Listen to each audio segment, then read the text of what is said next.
Putin announced this week that Russia will begin using the Chinese yuan for international payments instead of the dollar. Saudi Arabia is also in talks with Beijing to do the same thing. Speaking of Saudi Arabia, meanwhile, they're in talks with Iran as well to consider an economic alliance with China and Russia.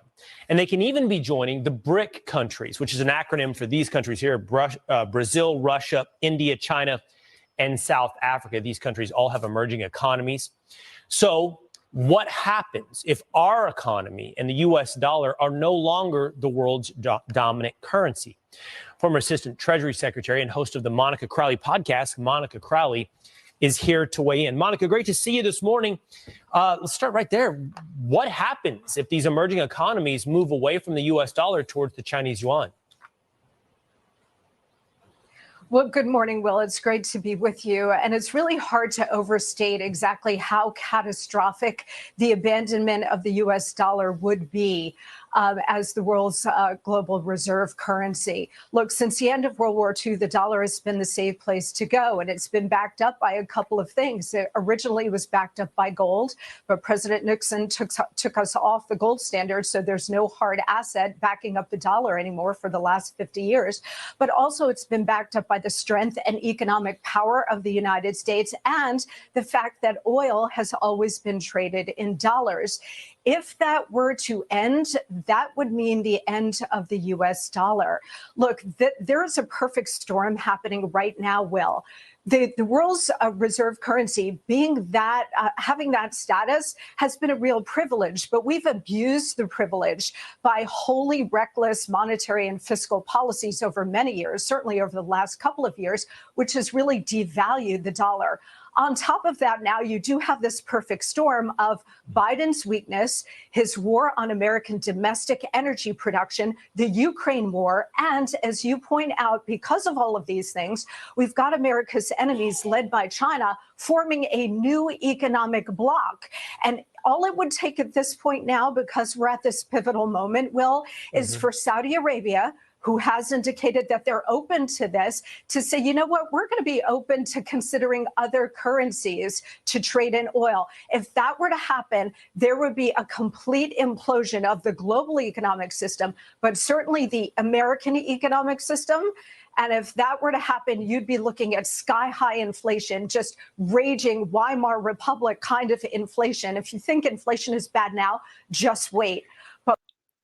Welcome to another episode of RBN Live Tuesdays. I'm one of your hosts. I'm CJ. What's up, Rome? What's up, Nick? What's popping, my friends, my family? This is gonna be a good one. We got our brother Rome in the house with us. What's popping, man? What's popping, Rome? Shit, man. See you, man. I texted you the other day, man. I was like, man, Rome, I just gotta let you know, man. I'm proud of you. What you doing in the library, putting RBN on his back, showing the grassroots left what it's all about. So what's popping with the library, Rome? What's popping? Shit, man. This is my 5th day in this motherfucker. I've been going hard. Just got done replacing the ceiling tile that need to be replaced. I got to pull up a couple of more that's dripping. But other than that, that's done. About to get sprayed. Is that the CNN studio? You at the CNN studio? That looked like a brand new CNN studio back there, man. What is that? Hey, it's coming together, man. I don't know. Hold on, let me see if I can get it right. That's a good little panoramic view. Well, I'm trying to give us a little view of it. I'm trying to get everything together. I'm painting the ceiling right now.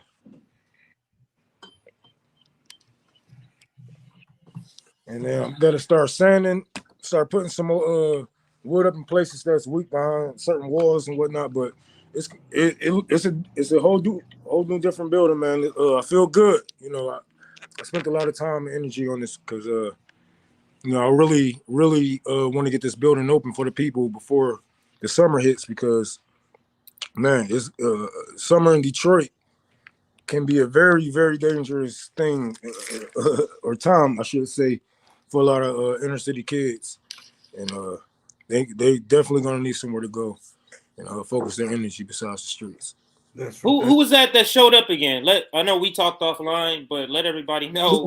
What's your Twitter name told again? People to come out, and somebody came out actually from Twitter Rome shouted out, "Hey, we need some help. We don't only need donations. We need bodies, people out here." And somebody from social media. And that's the only benefit of Twitter, man. We have people that helped us for Casey tour for the poor just because they heard about it on Twitter. Not the Vanguard, by the way, in Kansas City, not them. But there was other activists, other serious people who wanted to help. But man, Rome fucking killing the game. Great to see. We also got our brother JB. What's popping, brother? I know you got another great stream. I gotta watch the replay, but I know you killed it as always. What's popping, brother? Yeah, I had a couple technical difficulties, so it threw me off my game, but it was an interesting show today. One of the things that I talked about was there's a podcast platform called Maximum Fun that just turned into a worker co-op, and there's not any that I know of podcast platforms that are worker co-ops now.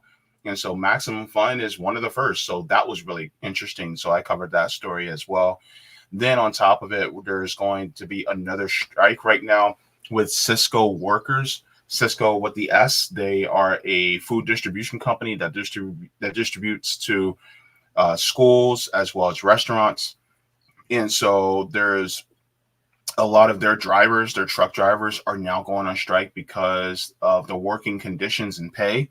So that's going on right now. It's especially in Louisville, Kentucky, as well as in Indianapolis.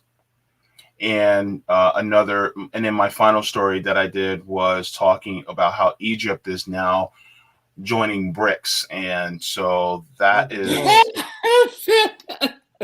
Sorry, JB.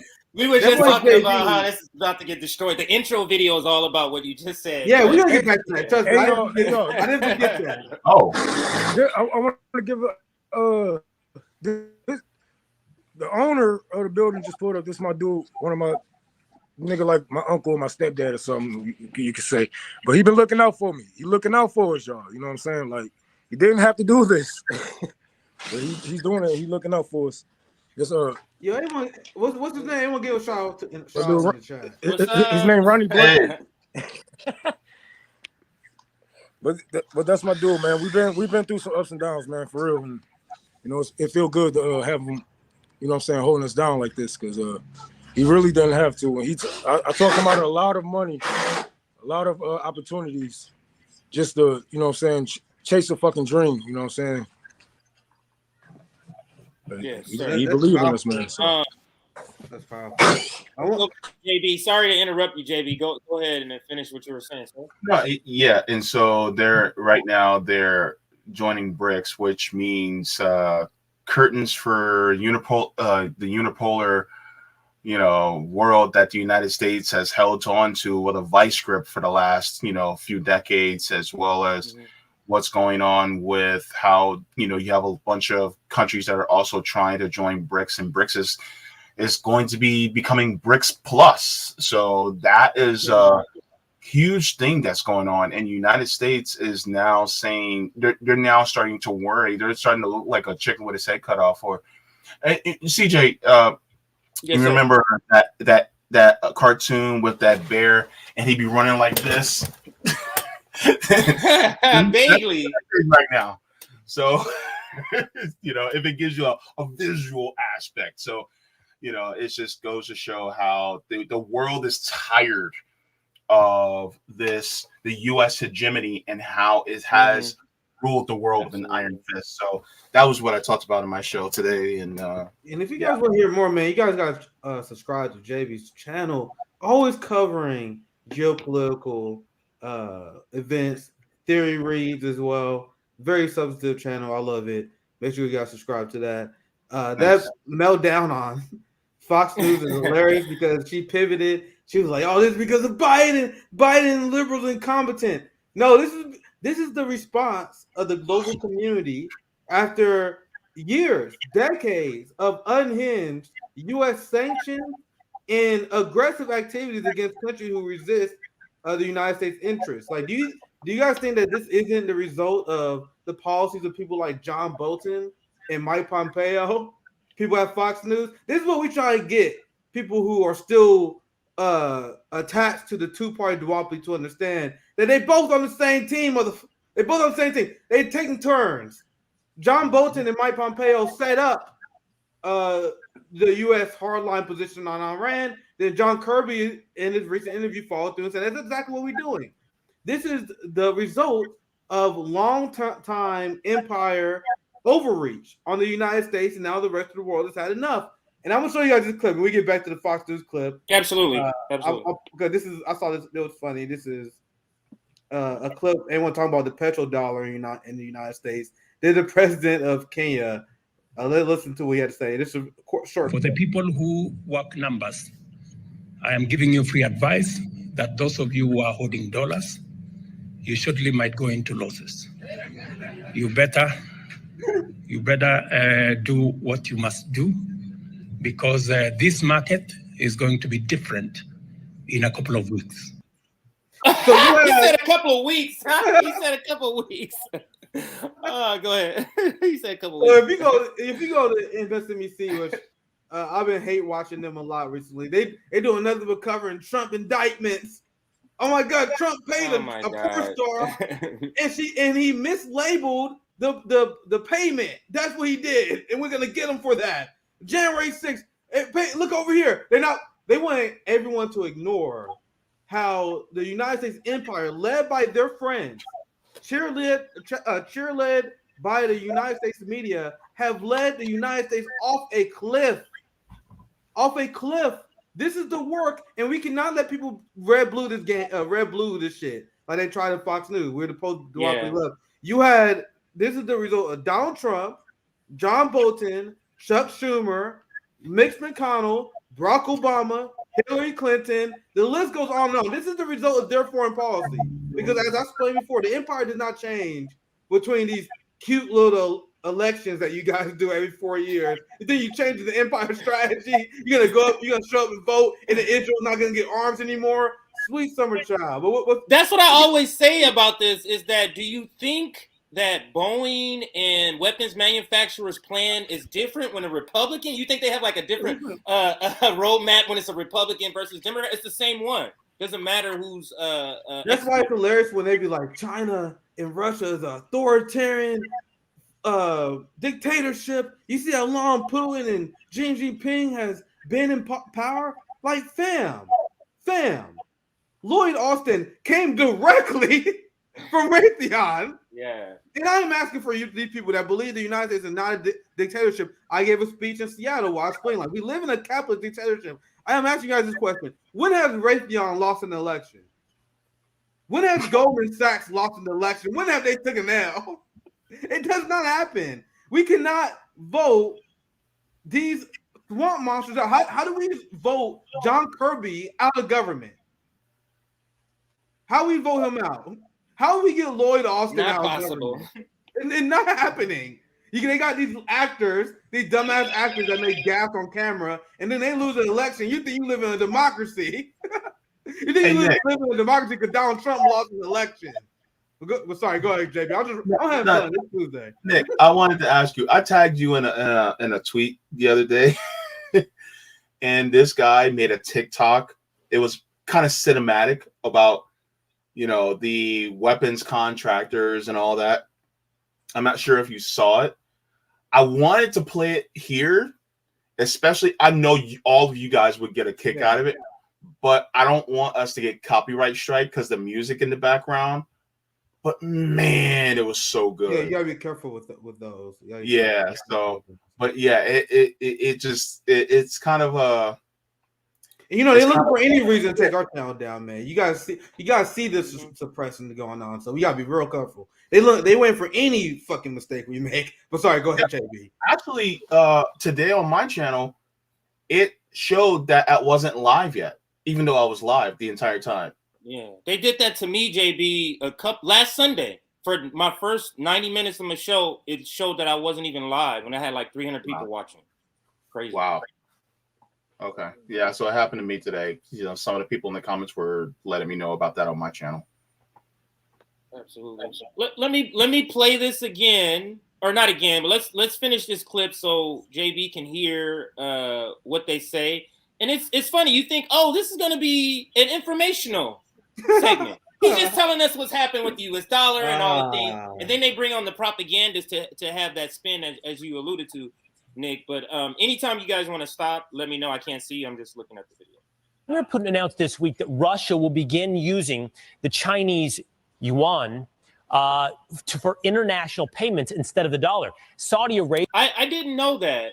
I must admit I wasn't, for whatever reason, I didn't know that was happening so soon, like next week. So yeah, crazy. Arabia is also in talks with Beijing to do the same thing. Speaking of Saudi Arabia, meanwhile, they are in talks with Iran as well to consider an economic alliance with China and Russia.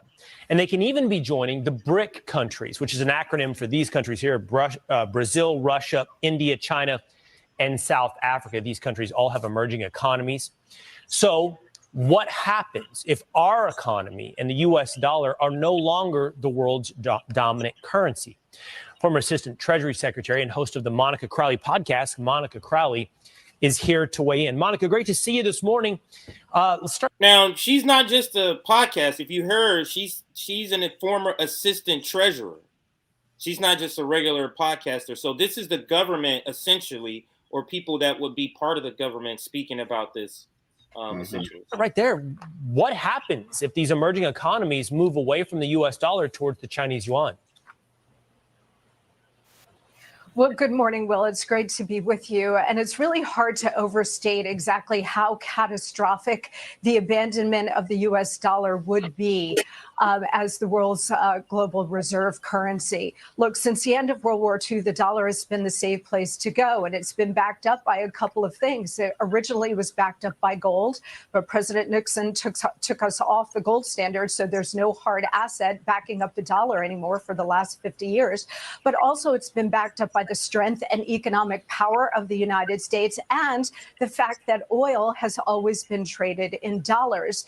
If that were to end, if oil has, and this is a question for the panel that want to join in, because this is just something that jumped out to me. Why would the United States be at the forefront of climate change if fossil fuels is what backs up the dollar?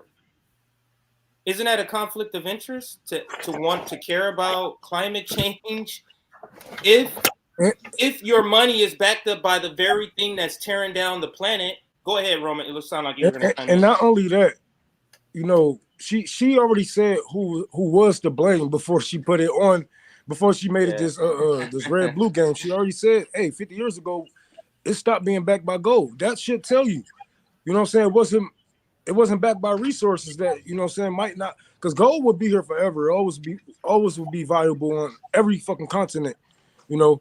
But a lot of the countries don't trade like how we trade, especially with oils, or they're trying to get away from certain fossil fuels. So hey, that's just, you know what I'm saying, these capitalists fought for not keeping up with the times and the tides. So hey, that's basically it isn't just Biden's fault. Yes, it is Biden's fault, but not just his. You know what I'm saying? It's the government overall, but they know not to pull their audience that way and be like, oh, well, the government failed you guys. You know what I'm saying? What else they gonna say? Revolution? No, they're gonna make it a red blue game.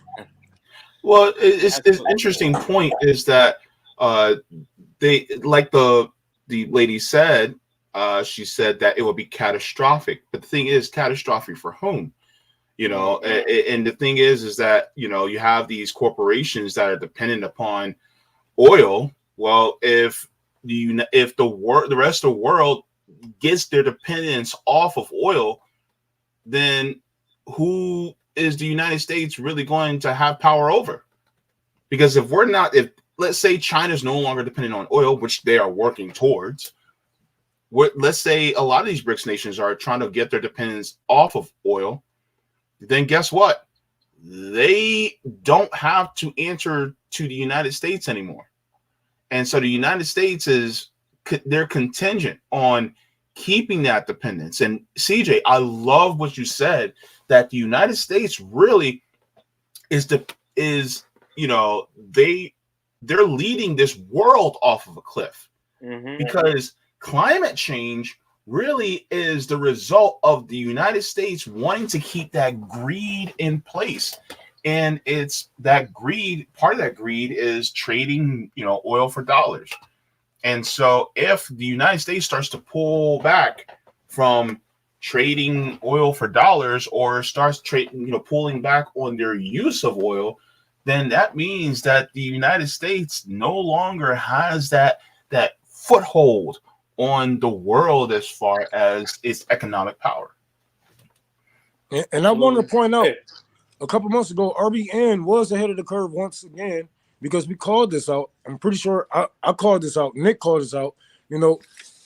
We seen the fall of the dollar. As soon as this war kicked off, we like, all right, what I'm saying? We seeing who's choosing sides and whatnot. You can see the fall of the empire in front of your eyes, but a lot of people was just like, was laughing at us and said that we was out of our fucking mind. Like, no, it's gonna be fine. No. This is the majority of the world. You know what I'm saying? Like, we thinking like Americans. Stop thinking like Americans. Stop thinking like USans, whatever the fuck you want to call yourself. Think about the majority of the world being against you, being against your dollar, and you done fucked over these same countries. Now they clicking up. It's over. The fall of the empire is here, and we have to brace ourselves as citizens and do whatever the hell that we can to prep our people, because it's going to be hell. It's going to be hard overall. Yes, the fucking the rich more likely is going to get AN and all that shit, but that's a long time from now. A lot of people got to feel that hunger in their stomach in order to fucking think about eating the rich in America. So, hey, it's coming. I'm just letting you know. Once again, RBN letting you know it's coming. I have a question though, and for any of you guys, and you guys can answer this, but if and when this actually takes place, is there going to be a major amount of pain that's going to be felt by us who are workers and the poor? Or is it just going to be the people at the top? Because I honestly think that we're going to feel that pain, but it's going to be a pain that's kind of worth it, because that means that even though the people at the top are going to try to carry that pain over to us, it's good because at the same time, they're also going to get hurt. Like, what do you guys think about that? I mean, I think that, one, the other countries don't care that we're going to be feeling pain. I know that wasn't the question. They almost, want to see it coming. But to your point, poor people and working class people are more prepared for what's going to be happening. We've already been kind of living, struggling this life and learning how to live without. So the people that is going to hit most, like as far as a shock to the system, is going to be those middle class, upper middle class people, the Sam Cedars, the Anna Kasparians. They're going to be like, wait, we're just like the Negroes. We've been not wanting to care about all this time. Now we're just like them. We're just like the homeless people. That's what Anna's going to be doing. So that's why I feel that it's going to be different levels of shock. Like, poor people going to be like, oh, nigga, okay. You know what I'm saying? Not that low, but it's not going to be the same as somebody like an Anna. But go ahead, Nick. Petrodollar or not, that is not going to stop the ruling class from trying to steal your labor value.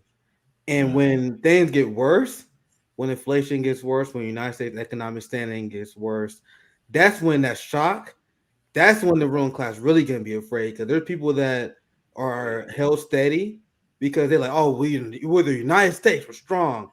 Only reason I'm struggling because it must be my fault, right? Like, if only if I hustled more, if only I studied harder, if I work harder, like, people still blame themselves, right? But once the petrodollar falls and the people see the incompetence of the ruling class plus their manager still in their labor value, that's when things get really interesting. So we will see what happens. At the end of the day, like as JB said, a lot of us are already feeling the brunt force of capitalism. And now the people who just be able to turn their head and ignore it, they're going to be faced with this reality that we either forcibly change this government or be happy with your life quality dropping. Because as I said before, like, there are people who are still deluded that incrementalism worked. the project of incrementalism has failed. The people, I know that's very uncomfortable, because if incrementalism failed, the question that you immediately ask yourself is, then what? But it's an objective fact. Incrementalism is a failed project, and people still want to dance around things that goes outside of movement building and revolution. Think about that. We fantasy. Go ahead, Steve. I know you want to chime in. Just think about that. It's collapsing, and the police state has been reforming the entire time from the inception of the country to the collapse. You like that? That's capitalism, how they reform shit. But let's finish out this clip. Sorry, JB, I can't see you if you want. No, I'll just agree with you. Oh, right on. Let's finish out this clip, gentlemen. That would mean the end of the U.S. dollar. Look, there is a perfect storm happening right now, Will. The world's reserve currency being that, having that status has been a real privilege, but we've abused the privilege by wholly reckless monetary and fiscal policies over many years, certainly over the last couple of years, which has really devalued the dollar. On top of that, now you do have this perfect storm of Biden's weakness, his war on American domestic energy production, the Ukraine war, and as you point out, because of all of these things, we've like the right wing, like they're so annoying because Jim Crow Joe sucks so much, but they be like, "Oh my God, Jim Crow Joe Biden, he got the borders wide open. He's leaving the borders open." Meanwhile, he deported more people than Trump. He expanded fracking, expanded public drilling. They're like, "Oh my God, he's selling out the private oil industry." Meanwhile, the oil industry is making record profits. They say stuff that is objectively not true, which leads shitlibs to be able to support him because they see the right wing lie about Joe Biden. They're like, "Man, and these evil right wing people must be lying about him. He must be good." You know what I mean? So they actually know whether right wingers know it or not. When you guys are this stupid, attacking someone as a corrupted Joe Biden, but you gotta lie and pretend that he's some sort of lefty, you do nothing but help him. It's so cringeworthy, but I spare you guys. I'll pass you. But that's stupid, because here's the thing. One thing that I learned is that the people who are in power, political power, are really just managers of the system. They aren't the people who actually own and run the system. That being said, complaining that, oh, it's all Biden's fault, is like me when I was working at Sears, and that's me saying, oh, well, Sears is going under because my store manager didn't do the things that he was supposed to do, when in reality, it was actually the CEO. And the thing is that the store manager and the CEO aren't the same people. Joe Biden is not the same person as the people who run the corporate banks and the central banks and the people who are the corporate dictators. He's just a lackey of them. So you're blaming them without realizing that the former manager, Donald J. Trump, was also overseeing part of this BS that we see going on right now, as well as Barack Obama, as well as George W. Bush, as well as Bill Clinton. So here's the thing. Them blaming Joe Biden is really baloney, because the thing is that they all are overseeing the same system as far as managing it. Really, they will not go. Fox News is not going to do anything at all about going after the people who are really at the top, just like MSNBC and CNN and all those others aren't going to do the exact same thing either. Because guess what? They're literally beholden to these people. So they got to take your direction away from the people who are really at the top and just place blame on the manager. And the thing is, who gives a crap about the manager? I give a crap about who's actually owning the company. Mm-hmm. Facts. Here we go. We've got America's enemies led by China forming a new economic bloc. All it would take at this point now, because we're at this pivotal moment, Will, is for Saudi Arabia, who has indicated that they're open to this, to say, you know what, we're going to be open to considering other Saudi Arabia, it's a wrap. to trade in oil. If that were to happen, there would be a complete implosion of the global economic system, but certainly the American economic system. And if that were to happen, you'd be looking at sky-high inflation, just raging Weimar Republic kind of inflation. Capitalist, you did it. Is this the end game that you guys envisioned? No, fuck that. I'm not letting y'all make excuses. They're like, no, this is actually globalist. Capitalism was hijacked Nah, son. I mean, shit. If we're gonna go down, I'm gonna let you guys know what happened. You guys implemented capitalism. You guys try to dabble with free market capitalism, and this is the result. But see, look, America deserves this more than any other country, more than any other empire in modern days. Like, we are one of the biggest bullies on this earth, but one of the biggest bullies with one of the biggest weak points. That's noticeable. And China was like, you know what? I probably would waste my time going to war, you know what I'm saying, boots on the ground. We can win this war without even dropping a nuke, without even dropping a bomb on the US soil. We can just, you know what I'm saying, be friendly to every fucking body. You know what I'm saying? Forgive debts. You know, build infrastructure. Yeah. Socialism. They brought socialism across the world. They brought peace in the Middle East and the fall to the U.S. empire. America deserves this more than anybody because of the bullies that we were, of all the fucking shit that we did, all the countries that we didn't sick NATO on. I don't believe in no God or no karma or something like that, but it has to be some type of balance in the world. And just prepare for prepare for when it's our time to grab that shitty end of the stick, because it's coming, and America would never come back from this. We're gonna literally have to sell out to some country to come back. Interject real quick. You guys understand this is another reason why we push mutual aid and community building so much. Like, we need to have a serious conversation. This is a conversation that the professional managerial class never has. Never has. What is our strategy to survive capitalism, late stage capitalism? That's why I said we can have a third party that's used in order to attract people to mutual aid and organizing, but we don't give a fuck if that shit wins. It's all about community building. It's all about us having a line of defense instead of us just going homeless, freezing to death in the winter, us dying without health care. We need to start figuring out what we're gonna do with this endgame shit that's about to happen. The ruling class failed, capitalism has failed, the petrodollar is about to end. So we need to start preparing. We need to start. Don't follow the direction of these capitalists. They're not talking about it, but we should. I like how you sprung up win, because I hate that mindset. You know what I'm saying? Like, we're not winners. We're all losers in the capitalist state. Why do these people think like, oh, if we run third party, we're not going to win? No, that's not the point. Even y'all, look, they even use that same strategy when it comes to people like Marianne Williamson. Okay, we're not going to win. We're going to get our ideas in the debate stage, but you don't want to do that for a third party, for somebody to run it independent with your same thoughts under your probably under your movement or organization. Yeah. Come on now, like, stop thinking about wins and losses, because you all are losers. You all are poor. You all are losers stuck in America and have to pay to leave this bitch.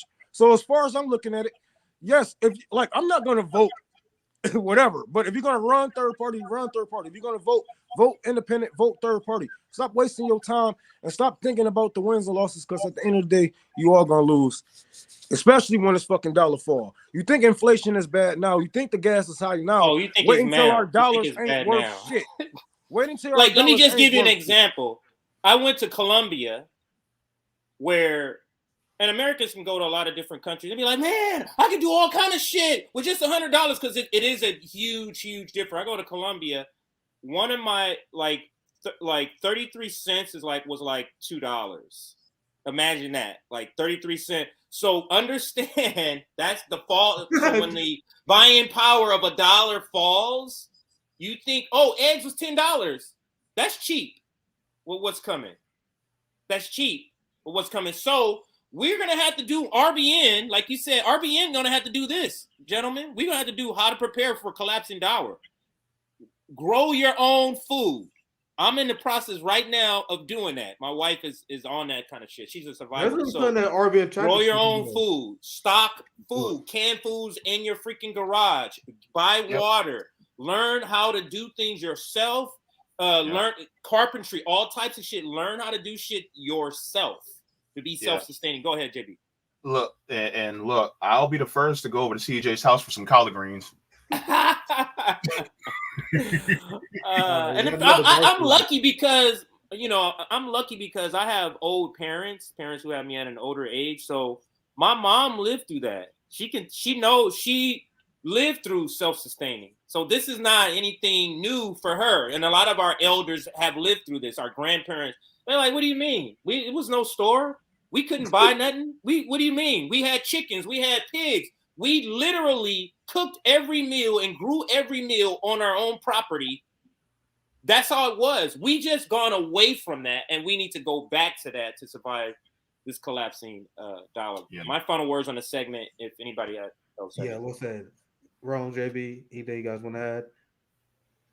I just want to say, learn how to speak different languages also, because obviously we need to trade in some other type of currency in 10 years. Learn Chinese. Learn Chinese. We. I took Chinese in high school, and I don't remember a lick. I don't remember a lick of it. Yeah, my high school was one of the few at that time to offer like Chinese and French, anything besides Spanish.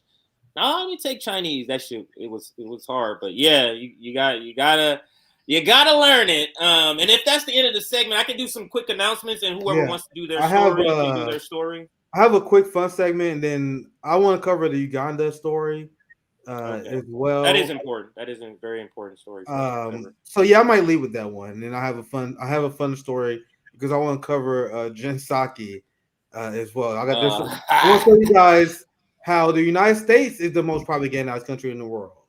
Will they accuse China and Russia? They say, "Oh my God, it's state TV." When you go to other authoritarian countries, meanwhile, you got literally a Biden mouthpiece that is doing one of the most ranked propaganda shows I've ever seen, like straight up unapologetic U.S. propaganda. So that could be a more fun, lighthearted story. JB, I know you have a story as well, so we can throw your story in between that as well. But JB, you want to chime in? Well, Nick, no, because here's the thing. I mean, how many people were mouthpieces of the U.S. government that are now in media? Look at George Stephanopoulos. He was a mouthpiece for Bill Clinton. Yeah. Look at Nicole Wallace. She was a mouthpiece for George W. Bush. Yeah. So, I mean, Jen Psaki is just doing what they do. There's nothing new. Absolutely. All right, so some quick announcements, and I'll pass it to you, Nick or JB. Make sure you join our Substack. Nick and whoever else, me, myself, JB, Sabby, whoever wants to write some op-eds. But that's coming soon. So join our Substack for those op-eds, but also for our live streams and our clips. Gentlemen, we hit 32,000 and past 300 not too long ago. So we're still chugging along with all of the suppression that we're getting. $3.99 memberships on YouTube we have. We also have memberships on Patreon as low as $2. That's scrolling at the bottom. If you hit that like button, that'll help us out a lot. The algorithm on YouTube is not our friend. And just because of some of the content we do, we're being heavily suppressed. Like I said, 90 minutes of my stream on Sunday, it didn't even show I was live for 90 minutes. So you hitting that like button means more than you think. We got 320 people watching. Can we get to 300 likes? That's 150 more likes. We got 150 likes now, 150 more people watching right now. Just takes 5 seconds, hit that like button. And then I'm going to swing it around to you, Rom. I'm getting to your library fundraiser in just a second. On Revolutionary Blackout Network, our website, you can check out some of our work, our community work, check out some other things that we're doing. And getting to our fundraisers, we have a labor fundraiser. Now, you see all the great graphics that Aaron does. We want to pay anybody who works for us the amount they say they want to be paid. So right now, the goal is $1,000. Venmo is Revolutionary Blackout. And we also have a GoFundMe. It's something similar to that Revolutionary Blackout, but if you email us, we can give you the GoFundMe account. With GoFundMe, you can pay with PayPal, with credit card, debit card, any of those. You can use GoFundMe to donate to this fundraiser. And then now I want to show you another fundraiser we're having, and that's for Rome's library. And Rome, I'll let you kind of speak as I show the content about what we're seeing. Oh, am I on the right page? Oh, hold on. I shared the wrong one. I have something else up here. So let me take this one down. And then, as I was saying, RBN is building a library out in Detroit, and Rome is leading that effort out there. So Rome, from scratch, has been doing the work by hand, his own renovation, own repo guy with some people helping. Who's this gentleman again? I see him the most when his people out there helping. That's actually the guy up under me in the care party. His name is CT. He's my right hand man. He's my best friend. I knew him since I was like 3 or something like that. I know I beat his ass when I first saw him though, but he a cool guy. Yeah, I'm sure he'll tell a different story about that. Like, what are we seeing? What are we seeing here on the screen? Like, what is this work you guys are doing right now? That ceiling was floating in the middle of nowhere. Like, it was just floating. So I had to brace it into the original ceiling. I don't know if you guys can see the 2x4s that's shooting upwards. Up here. He's letting out the jack. We're jacking up the ceiling. I had to get the 2x4s, put them and brace them to the original studs on the original ceiling, because the middle brace and the third brace was just floating in the air, and it was making the ceiling sink. And I couldn't put drywall up because it would have looked really bad. So that was after we had removed the carpet. That carpet was older than all of us probably put together. And I'm not kidding. I'm not kidding. That carpet was old, man. But we had got measured out for the carpet and everything. Like I had mentioned, we almost done. Like all we got to do is sand this.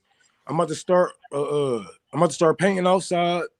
CT gonna start inside, and we got to do it for the carpet. But the last fundraiser, we're gonna do an official last fundraiser. I might hop on a couple of people podcast shows because it's gonna be a handful. We're gonna need about $10,000 to open up the doors officially. I believe right now we went through about like 15 so far, about like 15,000 so far. We're gonna need another 10,000 for 4,000 for the carpet. We need another 600 something for some more paint. All the little knickknacks and the corner beams and all that stuff. Then I gotta get some stuff for the roof when I redo the shingles out there. I'm gonna show y'all. I'm gonna make sure I get everything lined up and priced for the fundraiser. But that was the roof before. I'm gonna show. Matter of fact, that was the ceiling. I'm sorry. You can show what it looks like now, like live right now, because you're there, huh? I don't know. Hold on, if I'm doing this right. But yep, it's black now. Let's see if y'all can see it. I'll put you on the main screen so you can see. Oh, there you go. So y'all can see how that ceiling went from that and from that to, or this is what it looks now, and this is what it. Ooh, I hit the wrong. I hit JB. I meant to hit this. Now you can see what it was here. You can see how it's all broken up. JB was looking like, what the fuck? But yeah, so I mean, this is just amazing work that's being done. The labor cost, because the cost that you already said you've spent, that's all just materials, people. Yeah, because I'm saving a lot of labor because I'm doing. That's what I'm saying. The labor is what costs more. So yeah. If you spent this much on just materials, labor would be probably twice that amount. Oh yeah. I had some people come out and price it up just so I can see how much I would have to spend. I had a couple of estimates. People come out, give out some estimates, man. I done had some come out 30,000, 50,000, 65,000, 75,000. Some of them wanted saw the wiring and wanted 100,000 to redo the whole building, redo the vent systems and all kind of shit I didn't ask for. But it was a motherfucker. But I'm glad that we almost here. We're like 75% done. This last fundraiser, most of that money is going towards the carpet. They want damn near $5,000 for the carpet. The rest of the money is going towards the corner beams, rain shields, felt paper, paint for the outside, rollers, paint for the kitchen, new more drywall for the ceiling. I need more metal beams for the exterior wall. But yeah, we almost there. I say if I can get that goal done, I had this place open in next month.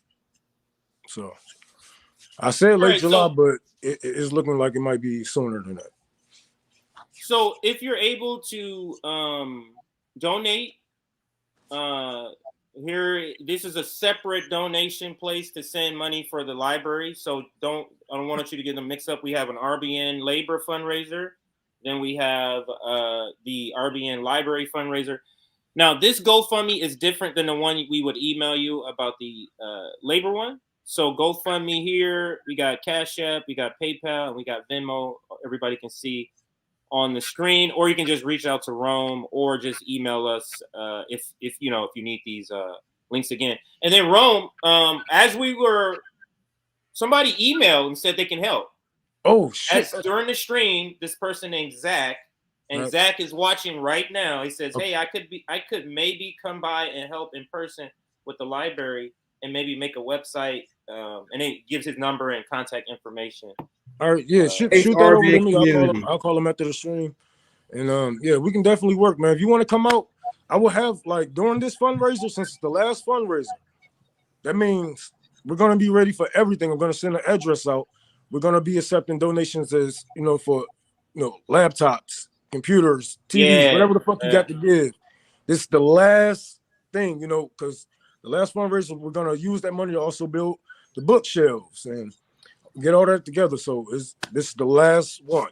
This is it. I want to open up this building and be done with it so I can hurry up and get in my fucking garden because the snow is melting up here and I can finally grow something. So I hear you. All right, so everybody, that's all at the end of our announcements. If you're able, we understand we're all working class and we understand the empire is collapsing. So if you're able to give. If you're able to just share, do that. We completely understand of what's going on right now. And I'll pass it to you, Nick. Yeah, I'm gonna cover the Uganda bill. Then I'll pass it to JB, so JB can do a segment after that, and then I have a fun one after that. So I always gotta throw the fun ones in. You guys enjoy those, watching those. Those are fun to do because I talk about a lot of depressing ass shit. Like talking about police violence, talking about imperialism, talking about the struggle of the Black community. Man, you guys have no idea how much this shit weighs on me, man. Like, went through fucking damn near depression the first year because I'm like, man, I'm filled with so much negativity, family going through this shit. So, every once in a while we got probably a fun story because stories like these, the one I'm about to cover, shit's not fun. Shit's really depressing when you see what's going on in Uganda. But this is a time that we must have another greater conversation about what led to this and what the United States should not do. And the response already seen from liberals that we must shut down immediately them engaging in cultural imperialism. So I'm gonna show you guys this video. They kind of sums up, and it's kind of a horrific scene. And I'm gonna say this because I've seen some right wingers who passively share this on. They glad that this happened. And this is why I don't take these people seriously. These people that say, don't tread on me. Let's say even if you culturally disagree with someone, you guys really believe the government should have the power to kill someone based on their sexual orientation. It's like the dumbass conservatives in the United States that's like, I'm for gun rights. I think we should have guns. Don't tread on me. Meanwhile, they all for increasing the police state. What the fuck you think the liberals going to use to take your guns if they ever think they ever got that accomplished? So the only people, and I cannot emphasize this enough, the only people, I'll pass to you, Rome, the only people who are principled on don't tread on me and freedom and rights are Marxists, are the communists, are the socialists. Like Cuba, they passed a family, one of the most inclusive family bills ever. That's this whole thing of pitting the working class against each other. That's not what we want to do. And this is what the Uganda ruling class is doing because Uganda is filled with corruption and they one of the poorest countries in Africa. So in order to deflect from the failings of the ruling class and the corrupt dealings they made with the West, they got to get the neighbors fighting each other. They got to roll up stoke culture wars. So the people on the right who cheer this on and say, "Oh, the America need to do this right now," like you guys are the bootlickers of the highest order. We live under corrupt. You guys call them globalists, but we live under a corrupt capitalist dictatorship, and you guys want to give them more power to do stuff like this. That's why I see what DeSantis and Republicans doing. That made my skin crawl. I want the dictatorship of the proletariat. I want us to have unbelievable political power. What the right globally is advocating for is to give military power and violent strength to the state that judges you based on moral decisions that you make in your life. There's not a bigger bootlicker that exists than that. There's no bigger threat to the working class than people than that. And this is not even me making a hard judgment on Uganda because they are more socially conservative. The United States injected this and fund and bankrolled this. So, sorry, I'm preaching too much. I'll play the video. I know you guys want to chime in. Rome, do you want to chime in out there? I'm like, I'll cut you off. No, because you just sparked something. Because I've been seeing, you know what I'm saying, some bullshit online with libertarians and the trans community. They're mad at, and especially conservatives going after trans people talking about their gun rights. Now they're all for gun rights, except for when trans people say, "Hey, you know, don't train on me either, motherfucker." They're like, "Oh, they're gonna shoot some." Hey, look, that's a whole nother story that we're gonna talk about, that shooting and whatnot. But look, y'all can't keep bullying people, man. You're only gonna push them one way or the other. So that's all I gotta say about that. Yeah. But if you all about rights, be about rights all the way, all around, for everyone, all the time, or don't be for rights at all. Just come out and say, "Look, I'm a fascist. I don't believe that you should have rights as a gay black person or a trans person, wherever the fuck, nigga." And what's so dumb? What's so dumb about you humans? You know what I'm saying? You humans, it still fascinates me because you let somebody else sexual orientation or whatever the fuck they call themselves make or break you. It makes you emotional. It's sad. It makes you what the fuck do that has to do with you and your life? Oh, well, my kids have to, don't bring them around. You know, they don't even realize they're being used. They have corrupt oligarchs that pull out their emotional heartstrings, and they say, "Oh my God, look at what these gay people are doing over there." And then instead of paying attention to their manager and the ruling class that's stealing their labor value, instead of looking at the capitalists that shift their father's job away, they look at the gay person like, "Oh my God, ew. Oh my God, I don't like what they're doing." Whatever happened to mind your own goddamn business? right. That's what I believe when in. I called out a straight man for being, you know, this is one of the time when they're the drag queen stuff was first coming up and whatever. I was like, dog, straight men are the biggest rapists on this planet. Maybe we should focus on them motherfuckers who's really harming the children. Not only children, but other men. I know predators, niggas who would take your shit, you know what I'm saying? But they still got a family. Like, maybe we should focus on them motherfuckers, get them locked the fuck away. But no, you won't, because you motherfuckers are just like, you know what I'm saying? You probably just like them, and you just mirroring up, you just projecting your insecurities and the things that you would do to these kids, the things that you would do to these people upon other people, because they never said that this was our agenda. A lot of you already do. A lot of you already agree with child marriage in your states. Don't say a damn thing about it, but show up to fucking drag queen readings and shit. But don't show up with your guns when a child is getting married to a grown man, huh? You ain't gonna say nothing about that because you're gonna invade in somebody's religion, but you already do that here. You already do that with us. Wrong. These evangelical Puritans, their fathers raped indigenous people, black people. I'm like, look at how I think so many light-skinned people exist, guys. Like, let's be real. That's because of you guys. And then you have Catholics who run child sex rings. And then in Alabama and Louisiana, you have child beauty pageants. Like, what the fuck? And then they call gay people groomers and rapists. Like, bro, have you read your history? But anyway, let's get back to Uganda because we can run on that all day. Let's get back to the segment because we're gonna bring this back to America. Because this is why I'm covering this, because Uganda, they need to figure this out. And this is my position on this usually, as we cannot lead by example. Our country is literally passing anti-homosexual, anti-trans laws. So how can we judge them, for one?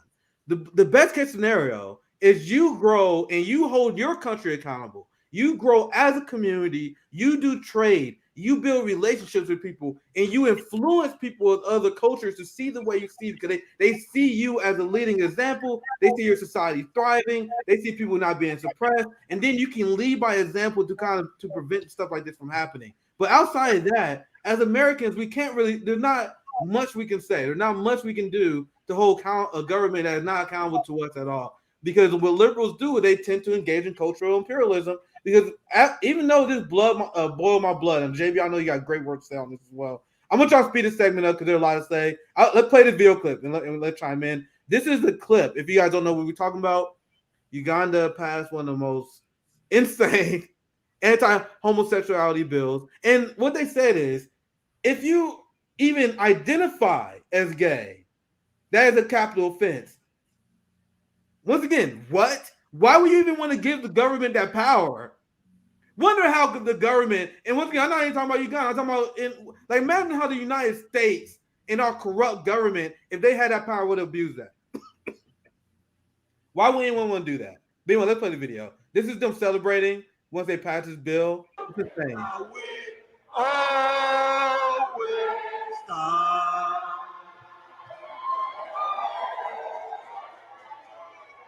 This country will stand firm. And once it passed, I can tell you, Madam Speaker, we are going to reinforce the law enforcement officers to make sure that homosexuals have no space in Uganda. We always stand. Fuck, man.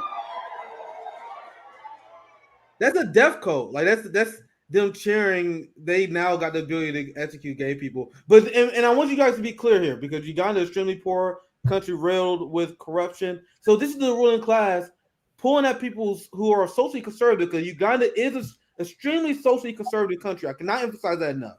So because of the ruling class is not accomplishing anything for them, they sold out to the West. And I'm gonna show you guys some evidence of that here soon. And they imported this evangelicalism, and they saw what the right did in the United States, where they keep people on board with them by getting these culture warrior wins. And that is what they're doing. They all like, oh my God, yeah, I told you guys we're gonna protect you guys from the groomers. They're using the same talking point there. Uganda's all about, oh my God, your kid's gonna be raised and they're gonna be groomed by the homosexual agenda, and they use that to whip up fear and political capital for people who do not deserve it. So anyway, JB, I know I got a few more things I want to share. Actually, I'll just read a few here and I'll pass to you just real quick. This is a headline. I wish I could tell you I'm shocked, but I am not. I am tired. Uganda's parliament passes through tough anti-LGBTQ bill. And since I already spoiled it, I'll just read the headline and I'll pass to JB in Rome. I got a few more things to share, but this is one of the headlines, one of many, how U.S. evangelicals helped homophobia flourish in Africa. And now, to be clear, and they do make this caveat, because we are not making one solid claim, because anti-gay sentiment has existed on the continent. We are not saying that. We are not saying Uganda is not a socially conservative country. But what the United States does, they take the most extreme elements and prop those people up. Prop those people up politically. Give these people political power. That is what they're talking about. One last headline. This is just another example. Uganda's new anti-LGBTQ bill grew out of poisonous American seed. You guys see, and this is why I want to cover this. The American strategy is to prop up and embolden the most extreme fascist elements of societies, like Ukrainian Nazis, like Venezuelan Gusano white sellout capitalists in Venezuela, like the Bolsonaros in Brazil. They like these homophobes in Uganda, because these people they have no principle. They want to sell anyone to accomplish their agenda, so they accept the help of the West, and they use that to destabilize countries. And now they're going to use this as an example. Anyway, I don't want to spoil the rest of the story. I'll say that later. I want to get you guys in, because that's been my presentation. I know it went long, but JB, our brother, I want to get your thoughts on this. And this is why we go to bat hard for the position we do, because JB is our gay brother, and this is a sad story, man. It just is. But JB, what are your thoughts? Solidarity with all the people who are LGBTQ in Uganda. My heart breaks for them. It is sad to see that people who are not doing any crimes against others, that aren't harming others, they're being targeted just for who they are. Now, why is this taking place? Well, let's go back. There's a little thing that we like to call colonialism that has happened within the last 200, 300, 400, 500 years or so, where they've seen people in Africa as savages. They dare to allow someone who is of the same gender to romantically love someone of the same gender, or someone who is not of a assigned gender to see themselves as a different gender, and they view that as horrible. So what they do, a lot of these people who are Christian, as well as many people who are missionaries, they will push their religious agenda on people, even though it is not harming anyone.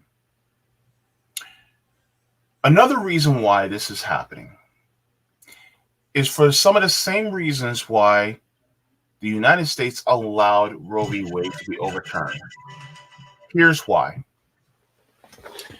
They want more workers to be born. They want more dead soldiers. They want more workers to be born. Basically meaning that if they force someone like me to mate with a woman and she has a kid, that's another worker. I can't help the corporate dictators to have more workers if I'm with another dude. And that's ultimately what it's about. And so they see this Christo-fascism as a great vehicle to help the corporate dictators to have more workers so that they can increase their profits, so they can increase their productivity within their means to have more slaves. It's human capital stock, right? And this is really what the breakdown of it is. They don't want trans women and trans men to exist, because ultimately it's going to involve them not having kids or not adopting kids or whatever. It's never about the actual moral argument of protecting children, because if that was the case, we wouldn't have religious institutions in this country. We wouldn't have the Scouts if that was the case. We wouldn't have, if this was the case, we'd be monitoring everybody, especially people who are cis and hetero. But we don't. And instead of, especially here in this country, instead of trying to make sure that everyone has a roof over their head, clothes on their back, an education, clean environment, they're worried about someone dressed up like Mary Poppins reading Green Eggs and Ham to a bunch of kids. Like, what is the problem? And yet, they had no problem with Myrtle Urkel. They had no problem with people like Danny and Uncle Joey from Full House reading, being on front of our TVs. But the thing is that, countries like Uganda are really just reflecting of what the United States wants them to do. Because wasn't it reported that Uganda just discovered? I'm gonna get to that. I'm gonna get to that. Oh, okay, I'm not gonna ruin it. I'm gonna get to that. Trust me, we're getting there. That's ultimately what it is. And who's the victims of it? People like me are becoming the victims of imperialism. This is why solidarity across orientations is so important too. Because here's the thing. How am I a threat to you? How am I a threat to you or your family? I'm not. That's the point. The problem is otherizing. Because guess what? It is now socially unacceptable to be against us, people who look like me. But it's now socially unacceptable in many circles to be against immigrants or Muslims. Now, gay and trans people are becoming this, the number one thing to be outraged about, because guess what? That's how fascism does. It goes through its Rolodex, and it's like, who should I oppress next? Because we can't oppress these people very widely. We can't oppress these people very widely. Who should we do next? Oh, let's go trans. And that's what it is now. And so now they're trying to spread it out to places like Uganda. So that's the way. I just wanted to add to the people in the U.S. who agrees with this bill. I don't think you people actually know what punishment by capital mean. You know what I'm saying? Capital punishment for being gay. Do you know what that means? Can you imagine if something like that happens here? Do you know, like, this is a hunt on the people. This is a hunt on the proletarian. And it would do no good. You know how many people are going to get killed just because they are enemies of the next man? I can just point and say what they used to say, witch. Exactly. Rome, imagine how, and that's the point I was making. Imagine how easily they can weaponize this. And like, I really need people to critically think about what the government can do. Like, imagine if, like, for example, when me and Rome had Tour for the Poor, Rome was staying at my place. Imagine if they view me and Rome as a threat to the government. They can say, "Hey, man, we saw Rome staying at your place, Nick. We feel like you guys are gay lovers." What me and Rome, man? We gave each other a handshake. We gave each other a hug. Imagine they had a spot. They take a picture of us hugging. They're like, "See, Rome and Nick are gay. Execute them." You guys see how easily the government can use that power? And I want to throw this clip, and this is a very short clip. And I'll get you in here, JB. This is the Uganda president, and this is from 6 years ago. And this shows how the state of Uganda politics, how they've been weaponizing the culture war to maintain power. Look at this. Listen to this. What is your message to Western human rights groups, to President Obama, respect, to lesbian, gay, bisexual, and transgender people? Respect African societies and their values. If you don't agree, you just keep quiet. Let's manage our society the way we see. If we are wrong, we shall find out by ourselves. Just the way we don't interfere with yours. Do you personally dislike? First of all, of course, they are disgusting. What you guys hear that? How can you go? Personally, did she ask them, do you personally dislike homosexuals? Then this is the Uganda president. Let you guys know where they're at right now. Do you personally dislike homosexuals? Of course, they are disgusting. What sort of people are they? How can you go? I never knew what they were doing. That's how I've been told recently that what they do is terrible, disgusting.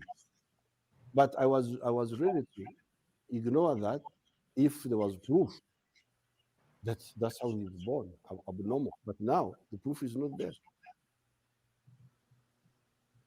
First of all, I just wanted to add, this motherfucker got the nerve to talk about respect. Like, if he respect the people of Uganda enough, he would have let the people vote on a bill like that. That's something that's going to affect their lives. I'm pretty sure they would have been like, no, this is a step too far, But where's the respect when it comes to his people having a voice? Huh? How you like? I love how these straight men. I don't give a fuck if you black, African, whatever. These motherfuckers got the nerve to talk about something disgusting or whatever the fuck. You motherfuckers are disgusting. Not only with your habits, not only your body, your BO, your fucking thought process. It's disgusting. I don't know if you guys. These men are scared. They are afraid of the world that's changing in front of their eyes, and they're trying to do whatever it takes to get us back to the good old days where we can suppress and oppress people. Because you don't like the way that they live freely. If he respect his people, if he want Obama, whoever the fuck, to respect the people of Uganda, he should respect his people, and they should have took a vote on that, just like how we should have took a vote on gay rights in America and stamped that shit and cement. But did we know? Now they can take away our rights at any time. Let me solidify this to all of you right now. And if anybody who is watching agrees with what the president of Uganda said, let me ask you this. Do you want me dead right now? In Uganda, they do. You want me dead? Do you want to kill me?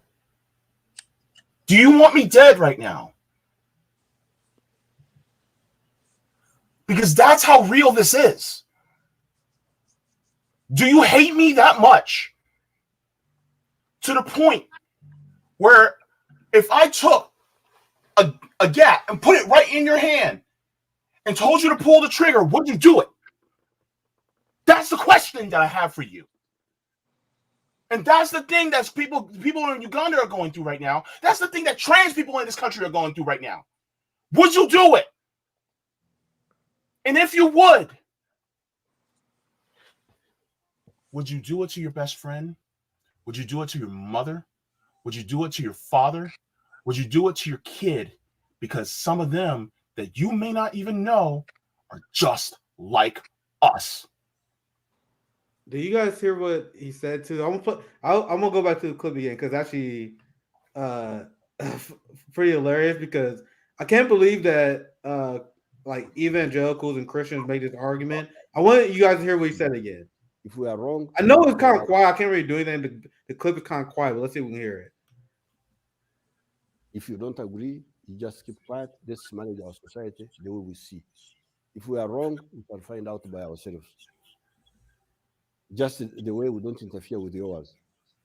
So he said, if we're wrong, we'll find out by ourselves. All right, let's listen to what he said. Dislike homosexuals? Of course, they are disgusting. What sort of people are they? How can you go? I never knew what they were doing. That's how I've been told recently that what they do is terrible, disgusting. But I was ready to ignore that if there was proof that that's how he was born. He said, I know the audio is low, but he said, I was willing to ignore that if there was proof that is how they was born. So what he's saying is he hates homosexuality because he feels like gay people are making the choice to be gay. And I don't know if you got caught. I know the first thing he says when he said homosexual or disgusting, that part catches you off it catches you off guard so much you don't hear the follow-up. So his argument is, he said, well, actually, I wouldn't have a problem with them if there was evidence that they was born gay. Now, sucking a dick is not enough proof, bro. Here, and this is the thing. Obviously, we have JB here, right? But I can tell you guys this straight up, and this is why this is the weakest argument that these people have. I knew kids from like 7 to 8 years old, dude, in school, where we was like, that dude nigga gay. Gay. Like, and it wasn't like a thing where he was like flirting with us. Like, it wasn't like a sexuality thing. We see this guy, and we're like, that guy is gay. Like, he's skipping ropes with the girls, playing dolls with the girls. There are guys I knew growing up where you cannot convince me that these people chose to be gay. They were gay out the gate, son. Like the same way I was straight. Like, there's no way you could convince me to be gay. I am as straight as it gets. That's just me personally. You cannot trick me. There's no homosexual agenda that'll make me wake up with a man. Sorry, it's not happening. There's some dudes I grew up with. I was like, there's nothing you can do to this guy that's gonna make him straight. I'm talking about flaming homosexuals. God bless their heart. Flaming homosexuals. And I mean like early age. It was obvious. Then they grew up gay as hell. Remember, there's some girls that we said like, she's definitely kind of a dyke, isn't she? She's definitely a lesbian, right? Then she grew up lesbian as hell. So that's why that's always the weakest argument that they use to me. When they say, oh, I think homosexuality is a choice, that's why we're against it. Because that's the argument that he made in the video. And even if it is a choice. Evangelical right. Go ahead, Ron. Even if it is a choice, he should respect his people's choice. Yes. Like, if you choose to wake up and want to suck a dick, bro, I don't know what straight nigga. What straight man is going to wake up one day like, damn, I just got a taste for some damn cop. I don't know. It's just... Who the fuck gonna choose to do some shit like that? Maybe a gay dude, but not some straight dude. Maybe a dude in the DL. But you know, and dog, this is disgusting, man. Not even letting people choose to do what they want, even if it is a choice. Oh fucking well, it isn't yours to make. It isn't yours to make. It isn't yours to dictate over or any of that. You people are so full of yourself, man.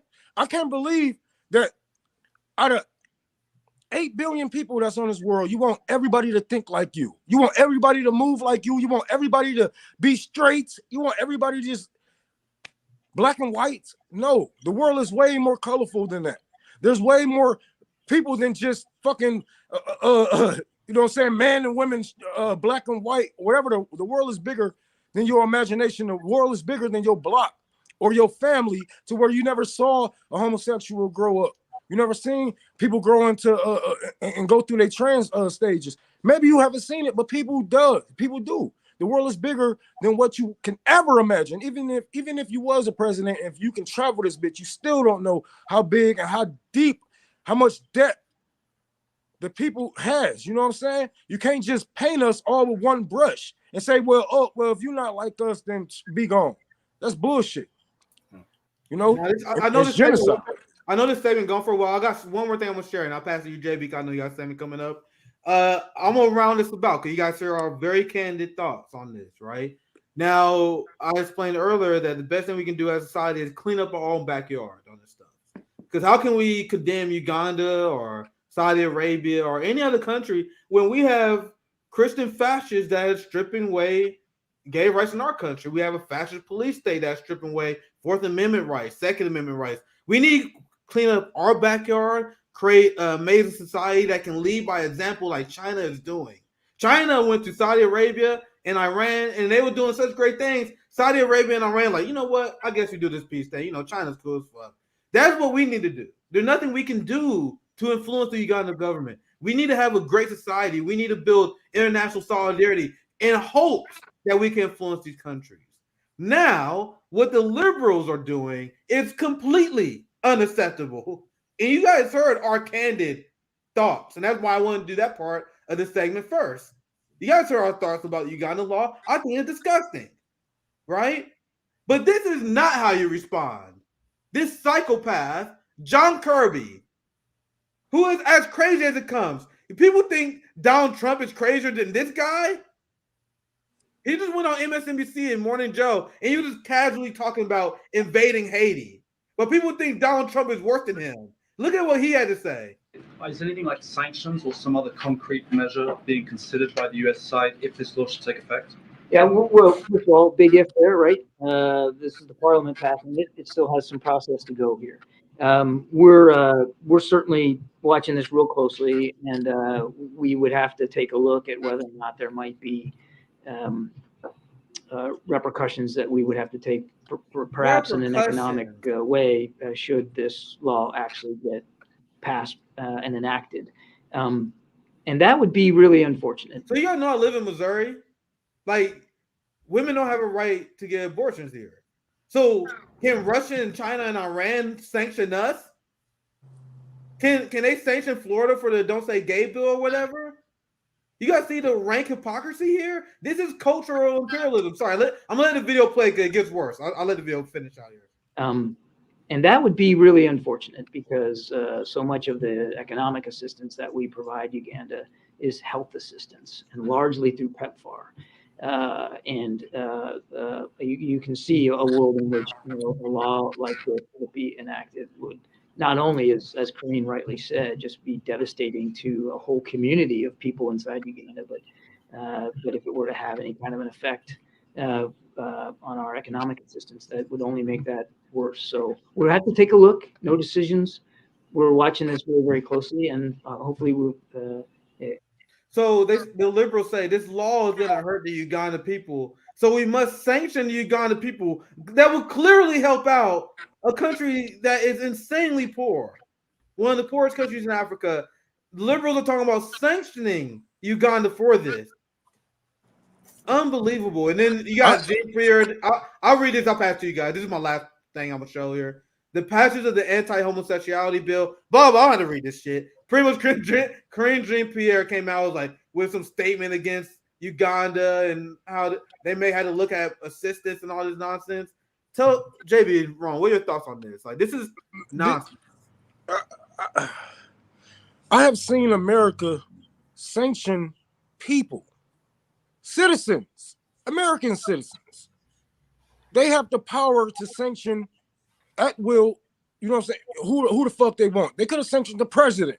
They could have went at him solo. You know what I'm saying? Or the people who voted to pass the bill. They trying to, you know what I'm saying, use this as like, all right, yeah, we got to attack them. We got to make their lives worse because they're making their lives worse. What the hell? No, y'all could have been like, you know what? We're gonna cut off trade, or whatever the trade that we do with Uganda. We're gonna cut off trade. We're gonna cut off deals. Blah blah blah. Whatever the fuck it is, you know. Until you get this shit right. No more corporate whatever the fuck going on. They could have held something over their head. I'm pretty sure America has something over Uganda's head. They could have negotiated with that bill, but America's just bloodthirsty. I think they want this to happen. Because I know I'm a skeptical motherfucker, and I want to get JB thought, because you mentioned this, so I want you to speak on the Uganda gold reserves. Color me a skeptical motherfucker, but you have crystal evangelical fascists who I showed you guys before prop up the Uganda far-right homosexual agenda, even giving them the talking points. So then, which leads to this anti-homosexuality bill. Now they're talking about sanctioning them off of an action the United States government endorsed in the country. You guys tell me the United States did not have this plan. So, JB, I know I cut you off on this earlier. I apologize for that. I just want to go in the order of the segment. So I want you to speak up on this. I know you mentioned this earlier. Do you guys think it's really a coincidence that the United States propped up this far-right fascist in Uganda that now they have to combat with sanctions? So this is Uganda says exploration results show it has 31 million tons of gold ore. So, man, time to show them some democracy now, right, JB? What are your thoughts on this? Yeah, ultimately, that's what it's about. They use us as fodder to go after resources, and that's the thing. And yes, Uganda is doing this horrible thing, but sanctioning them is not the way to go. The thing is that if you're going to sanction Uganda, who are you going to hurt? The Ugandan people.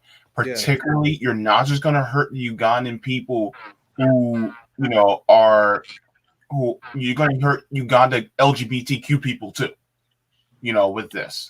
So the thing is that the United States has already done the damage so far in propping this type of regime up. But on top of it, now they're going to try to do this. And why? Oh, you guys got gold? Oh, let's go and get your gold.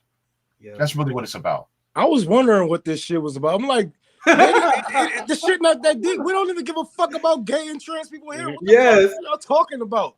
These be the same motherfuckers talking about, oh, they got to share our bathrooms, and my daughter got to share a bathroom with my banjo, and my and then Jen Psaki and Democrats will say, Jen Psaki, Democrats and Nancy Pelosi will say shit like, we need a strong Republican Party. Republican Party are good people, even though Republicans are homophobic and shit. But then we're supposed to think that they care about Ugandans. The Ugandans. Isn't Uganda a U.S. funded or controlled country. Basically. So how I look at this is that the U.S. is telling the leader who sold out the country to push this bill so that they can go and invest. Like, this is all a setup. This is all a setup by the leader who sells out. And this is what they do. They get these neoliberal sellout sort of leaders in power that sell out their country. It's happening in Haiti. And they sell out their country, and then you see what happens. So, I mean, I don't want to misspeak, but I think Uganda is a country that's pretty much like they have a United States friendly a president there. That's a great take. Yeah. JB Rome, do you want to chime in on anything? That pretty much wrapped my segment. I think we covered most of a lot of stuff there. Rome, JB, do you want to sum this up? I don't know how much of the segment you did, CJ, but we started out by telling you why this is a horrible idea. Why United States are hypocrites, how they got involved. But even though we shared our personal thoughts on this, engaging in imperialism and sanctioning and even going there and wagging your finger, being a hypocrite that you are as the United States, is not how you handle this. You need to clean up your backyard. We need to lead by example. Of course it's gonna happen. This is gonna happen. You see what United States, you see what a superpower is like? I'm surprised there's not more Ugandans out there doing shit like this. Basically after what the United States has done the last few decades, because they've been the world leader. What they gonna do? What they gonna say to the president of Uganda if they was to have some type of sit down? All he gonna do is say, "Well, look at the bills that you passed." Yeah. Like, what the fuck? And y'all even got bills that don't even want to teach African Americans their true history. You know what I'm saying? Like, there's nothing you can say to us that you haven't done or are already in the process of doing. So I guess suck my dick. I don't know. I think JB got a story. I can wrap my segment there. That was a great convo. I'll pass it to JB, and I don't know if CJ, you got another story you want to do, but JB, go ahead. Yeah, I got one story. You need me to do some announcements, JB? You need so you can prepare real quick? I can do that. Well, let me. I just wanted to, make my last point on this segment. Oh, gotcha. Yeah. Is that every single time there's a demonization of a disenfranchised group, it is always because the corporate dictators need a scapegoat in order to grab more from the people. That's it. So yeah, if you want to do some announcements really quick, I'm already ready, but just to cut the segment. Okay, yeah, I guess it'll help Aaron. So yeah, it would help Aaron. Yeah, it would. So let's like the stream, everyone. We've gotten up well over 900 people that has come in and out watching us. So how about we get our likes to 400? That is the target. Hit that like button. Try to get us to that 400 target. We have Substack. If you want to know when we go live, when the Sabby and JB show, the topics, the time, because sometimes there is an early couple of Sabby and JB shows. So get on our Substack so that you can get notifications when we have to make those adjustments. The other thing is we do offer memberships now, $3.99. YouTube gave us that option almost 4 weeks ago. The other thing is our website, revolutionaryblackoutnetwork.com. If you need to contact us, info@revblacknetwork.com. And then scrolling at the bottom, this is the best way to support RBN, and that is through our Patreon monthly subscriptions. The lowest I've seen, I always say, is $2. So it's about 2 YouTube subscriptions you can get Patreon. And then I believe that's it, JB. So I'll pass it to you, sir. All right. So, so there is a story that came out recently that I wanted to talk about. This came across my view, and I was just like, wow. So let me share my screen really quick. This is a sad story. This story is about migrants. It says fire kills nearly 40 at migrant detention facility near U.S.-Mexico border. Because the U.S. bears responsibility for pushing these migrants back into Mexico to face unsafe conditions. So this came out this morning. At least 39 migrants were declared dead on Tuesday after a fire was started overnight at a detention facility in Ciudad Juarez, close to the U.S.-Mexico border. Mexico's National Institute of Migration said in a statement that the detention center held 68 men from Central and South America. The National Institute of Migration strongly rejects the acts that led to this tragedy. In an address on Tuesday, Mexican President Andrés Manuel López Obrador said that the fire was sparked by migrants in protest of their looming deportation. They never imagined that this would cause this terrible misfortune. The President AMLO, who noted that most of those killed in the fire were from Central America and some were from Venezuela. The disaster is likely to intensify criticism of the immigration policies of the U.S. and Mexico, both which have been accused of systematically violating the rights of asylum seekers. So this is what is going on. That's what happened in, right at the border in Mexico. And the Jim Crow Joe. I thought this was gonna stop when Jim Crow Joe, when Joe Biden. I thought young people came out and vote for Joe Biden. I thought it was supposed to be over though. Yeah, well, it says in December, Trump-appointed federal judge blocked President Joe Biden's attempt to end the policy. So he tried to end the policy, allegedly, but the judge blocked them, which rights groups say is illegal. Meanwhile, Joe Biden has been under heavy criticism from advocates for his asylum proposals. So that's part of it. So I also want to share a video that talks about it as well. I want to add that's great reporting. There was a lot of reporting how the Biden administration, they was allowing Title 42 and a lot of all these horrible immigration policies to go through because they would pretend to fight it, and then they would lose the court battle, and then they wouldn't even try to fight for it. Like, Biden, he looking for any excuse, just like with the student loan thing. So you have Trump appointed judges, Republican appointed judges who shoot down these quote unquote proposals, and then the Biden administration like, oh damn man, oh shucks, man, if only we could have fought harder, man. Unfortunately, nothing we can do. And people are like, man, there's a lot of legal recourse you guys could be doing, like appeals and stuff. Biden's just like, fuck it, man, nothing we can do here. But anyway, go ahead, JB. Yeah. And before I can get to this video, one paragraph says, on Monday, the United Nations High Commissioner for Refugees urged the Biden administration to rescind its proposed anti-asylum rule, which critics have compared Trump's transit ban that denied asylum to anyone who had traveled to the United States through a third country. So, they're also looking at Biden and how he's been handling the migrants with, coming to the country as well.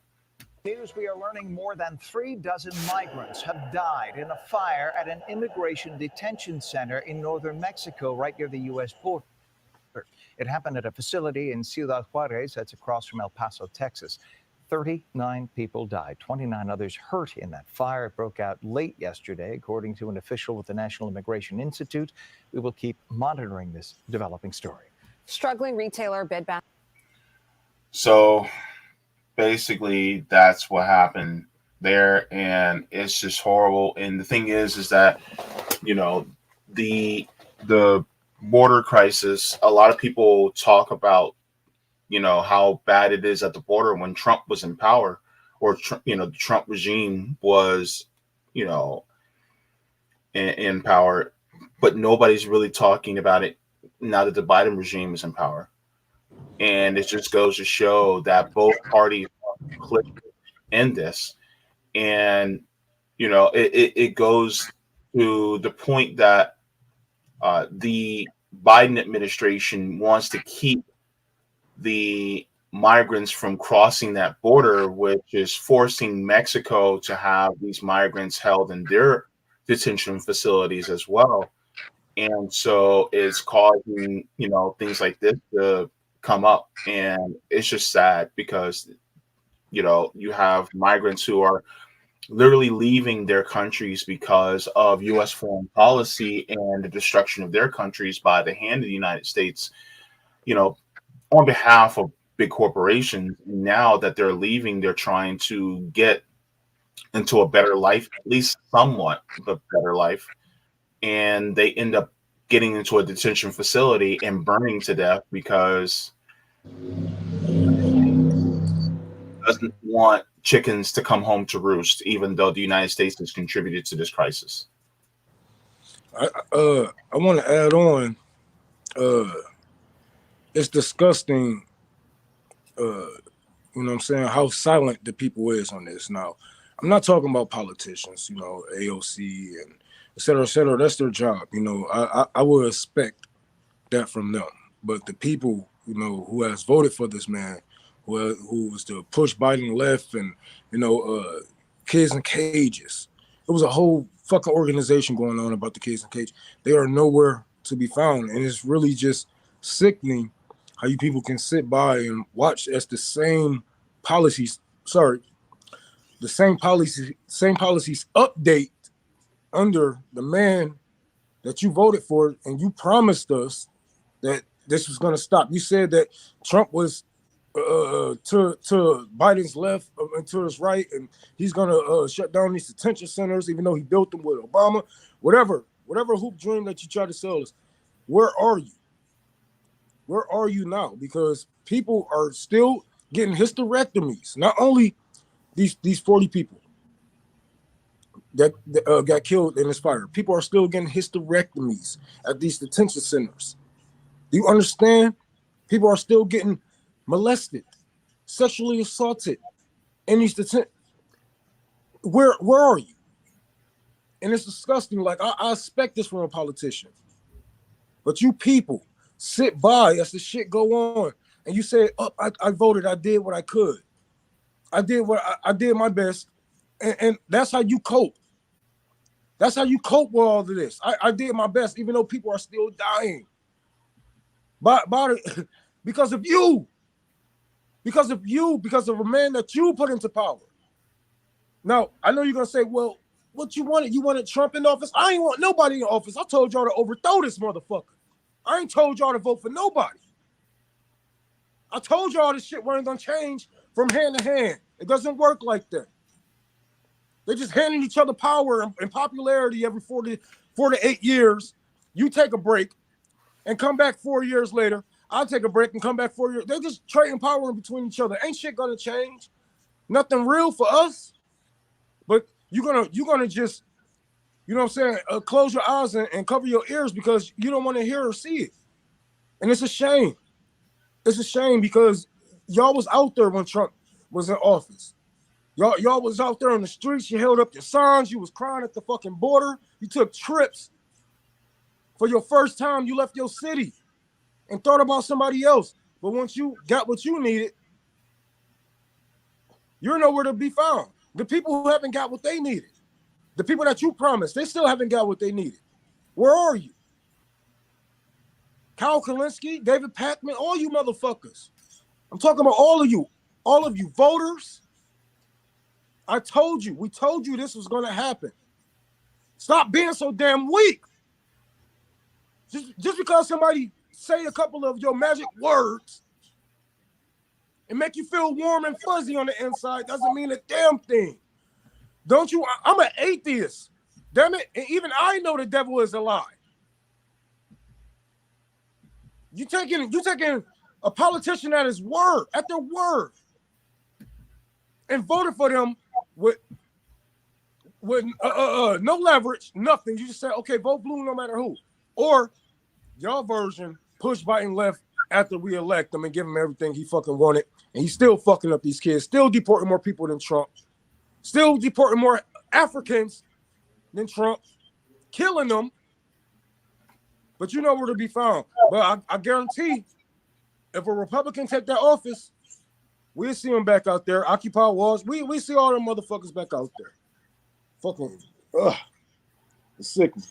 Y'all niggas get on my nerve. TJ, you have anything? Yeah, I mean, it's you know, I'm just echoing a lot of what have already been said. This is a terrible tragedy, but somehow the news is going to always blame the worker, and they're blaming the worker in some of these corporate media outlets like this Los Angeles Times. Migrants fearing deportation set fire that killed at least 39 Mexican president says. So it's terrible because, like I said, I give the example of people coming to the United States. It's like we're the cause for another boat sinking, and then when those people capsize and they start to swim to our boat and want to get on our boat, then we want to be like, get out of here. You know what I'm saying? So it's just, it's a product of colonialism. Just sad. It's just a sad thing to see. Yeah, I guess we can. JB, have anything else? We can pass it to CJ for the last segment, and then I'll probably have to. This could be the. Only because we haven't done the thumbnail topic, so I'll go ahead and do it. Because if you didn't see, Aaron did make us a nice little thumbnail. So I'll do a quick little thumbnail show, and then we'll get right into the topic. And this is the, oops, I didn't click on it yet. This is the thumbnail. So thank you, Aaron, for making this gorgeous thumbnail. And of course, it's referring to Obama chiming in on the shooting. But we have to cover what's happening and what has happened in Israel. That is something we got to cover. So that's my story. Maybe we can cover the Obama video another time. So let me bring up my starting here. I don't know if you guys have heard this, but look at what Garland Nixon has tweeted out here. Now, we're going to talk about the broader story, but this is a news source. It says Times of Israel says source close to Netanyahu accuses U.S. of funding rallies against judicial overhaul. It's like, man, you're not supposed to do that against us. Come on, man.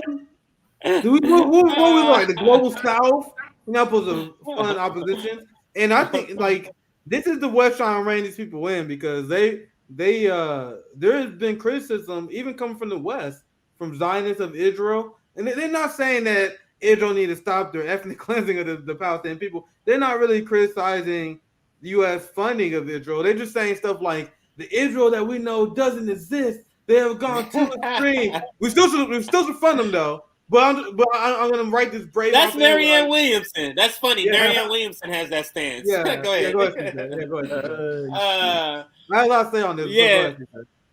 All right, so let's move to a couple of other receipts before we get to that article, because that's actually let me go to my bookmarks where I have all the articles. Something that why you look for that. Something that's important to mention, and the reason why Netanyahu can credibly accuse the United States of this is that I want you guys to understand these protests are not like standing up for Palestinian rights. Like obviously, like Netanyahu stripping his court away would make it easier to get away with those crimes. But this court never been good for Palestinians. Like this court has never acknowledged Palestinians. This is more moderate Israelis, like more secular Israelis, looking at the far right government of Israel pretty much doing a power grab, and they say, shit, I don't give a fuck about the Palestinian people, but this shit may hurt my rights. Like, this shit might fuck me up. And so the United States, they don't care about Palestinians. They're like, we need to uphold the status quo of Israel. So I 100% believe. I didn't see that before you brought it up. It's kind of shocking, but I 100% believe it. Yeah, it is. Because I can see the West wanting to undermine Netanyahu and the fascist government in Israel just because it makes their argument against Putin and China weaker. They've been trying to rein these people in for a while. I did a few segments on how they was like, yo, Israel, chill the fuck out. You're making us look bad with us trying to make Putin as a war criminal. You got Netanyahu going unhinged. So that's my theory. That's interesting. I didn't see that before this, but I just want to provide that context. Go ahead, CJ. Yeah, well, what I was gonna say, you know, a personal story, anecdotal story I have is that there is people there. It's just like here. Like, I mean, do people in other countries think we want our country doing what our government what they do? And it's sort of the same thing in Israel. Like, don't think that everybody's down for this apartheid. Don't think that everybody's down for what the treatment of that's happening to Palestinians. Not everybody's even down for this being even Israel. They still some Israelis think that this should be given back to Palestine. And like I said, the story that I had is that I dated an Israeli, and she left before my wife, of course. She left. She left right before she was to go into the army because it's a draft there. Everybody has to go into the army when you reach a certain age. So she had left, and then what's weird is we started dating, and her parents decided to risk sending her back. So they sent her back because we were dating, and she got arrested. And I never heard from her. Like, I heard from her like a year later by a letter saying That's just crazy. She got arrested and put in jail for fleeing, like avoiding. I forget the term with the charge, but for like fleeing or something like that. Yeah, being MIA. Objection. Oh yeah, and it's people, and she was like, "Yeah, no, we're not for this. Like, like what they're doing to Palestinians." At the time, I didn't really understand. I wasn't real political at the time, but I'm glad you mentioned that. That anecdote actually has weight because younger Israelis are more willing to push back against the established regime. Obviously, they still got a lot of young, like Israeli fascists. I don't want to cover those people up at all, but it's much more prevalent for people who even sympathetic to the two-state solution. People who are sympathetic to the idea of Israel existing, well, they're like, man, yeah, I believe that Israel exists, but man, maybe we shouldn't fucking kill the Palestinians and bulldoze their homes like the way we're doing. So I always want to, and I think most of you guys know, but I always focus my anger at the government and supporters of the government. But I think everyone acknowledges that there are people that engage in Judaism that call this out, and we cannot allow them to turn this into a religious war. That's a tactic of the Zionists, where the Zionists say, oh, of course, Muslims and Muslim sympathizers will side with Palestinians. Of course, Jews, you have to side with Israel. Christians going to side with Israel. They want to divide like that. I want you guys to understand there is a significant Christian Palestinian community. There's Christians in the Middle East. There are Muslims in the Middle East that is not for the state of Israel. There have been a lot of tensions in the Middle East in these countries, especially with the World Cup. We did this coverage months ago where there was white Caucasian Christians in the Middle East. There was dark-skinned Muslims. There was Jewish people that was calling out the Israeli apartheid. So with the West in the United States and Israel, what they try to do, and they try to turn it about anti-Semitism. If you're against Israel, you're against the Jewish people. You must be siding with the Muslims in their religious war. We must reject that framing. That's my little spiel. Go ahead, CJ, or anyone on the panel.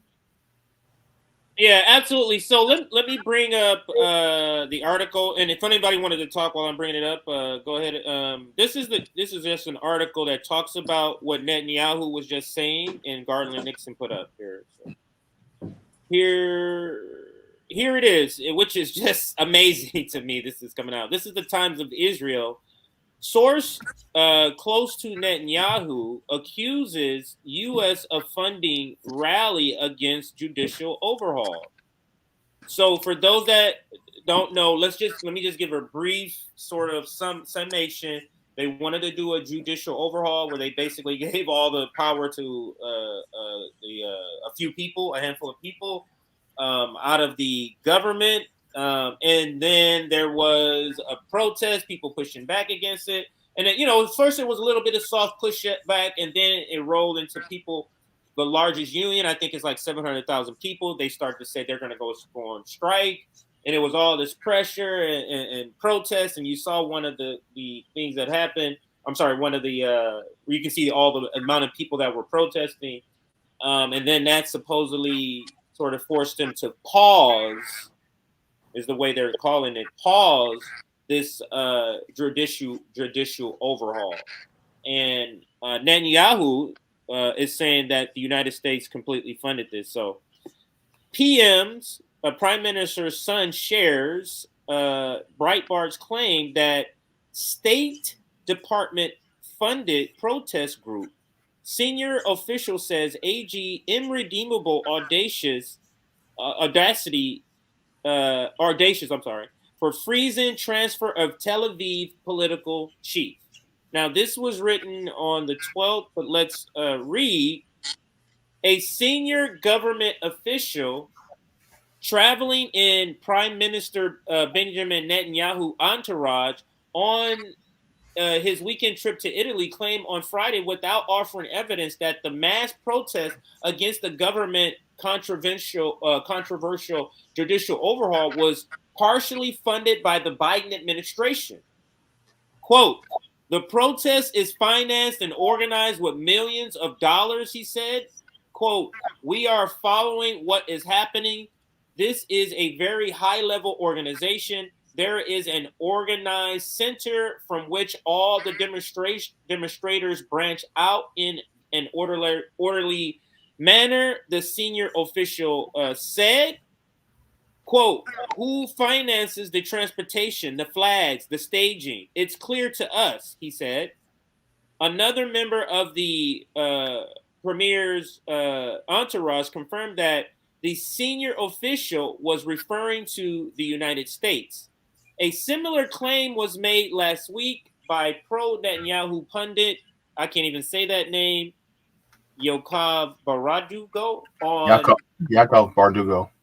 There you go, sir. Channel 14 News, an outlet closely allied with the prime minister. I don't know if that's what that means. And on Saturday evening, Netanyahu's son shared an article about a report in the far-right Washington Free Beacon, revealing that the State Department provided grant money to the Movement for Quality Government, an organization that has been leading the protest against the judicial overhaul. So very interesting article and what's happening in Israel. Any thoughts, gentlemen?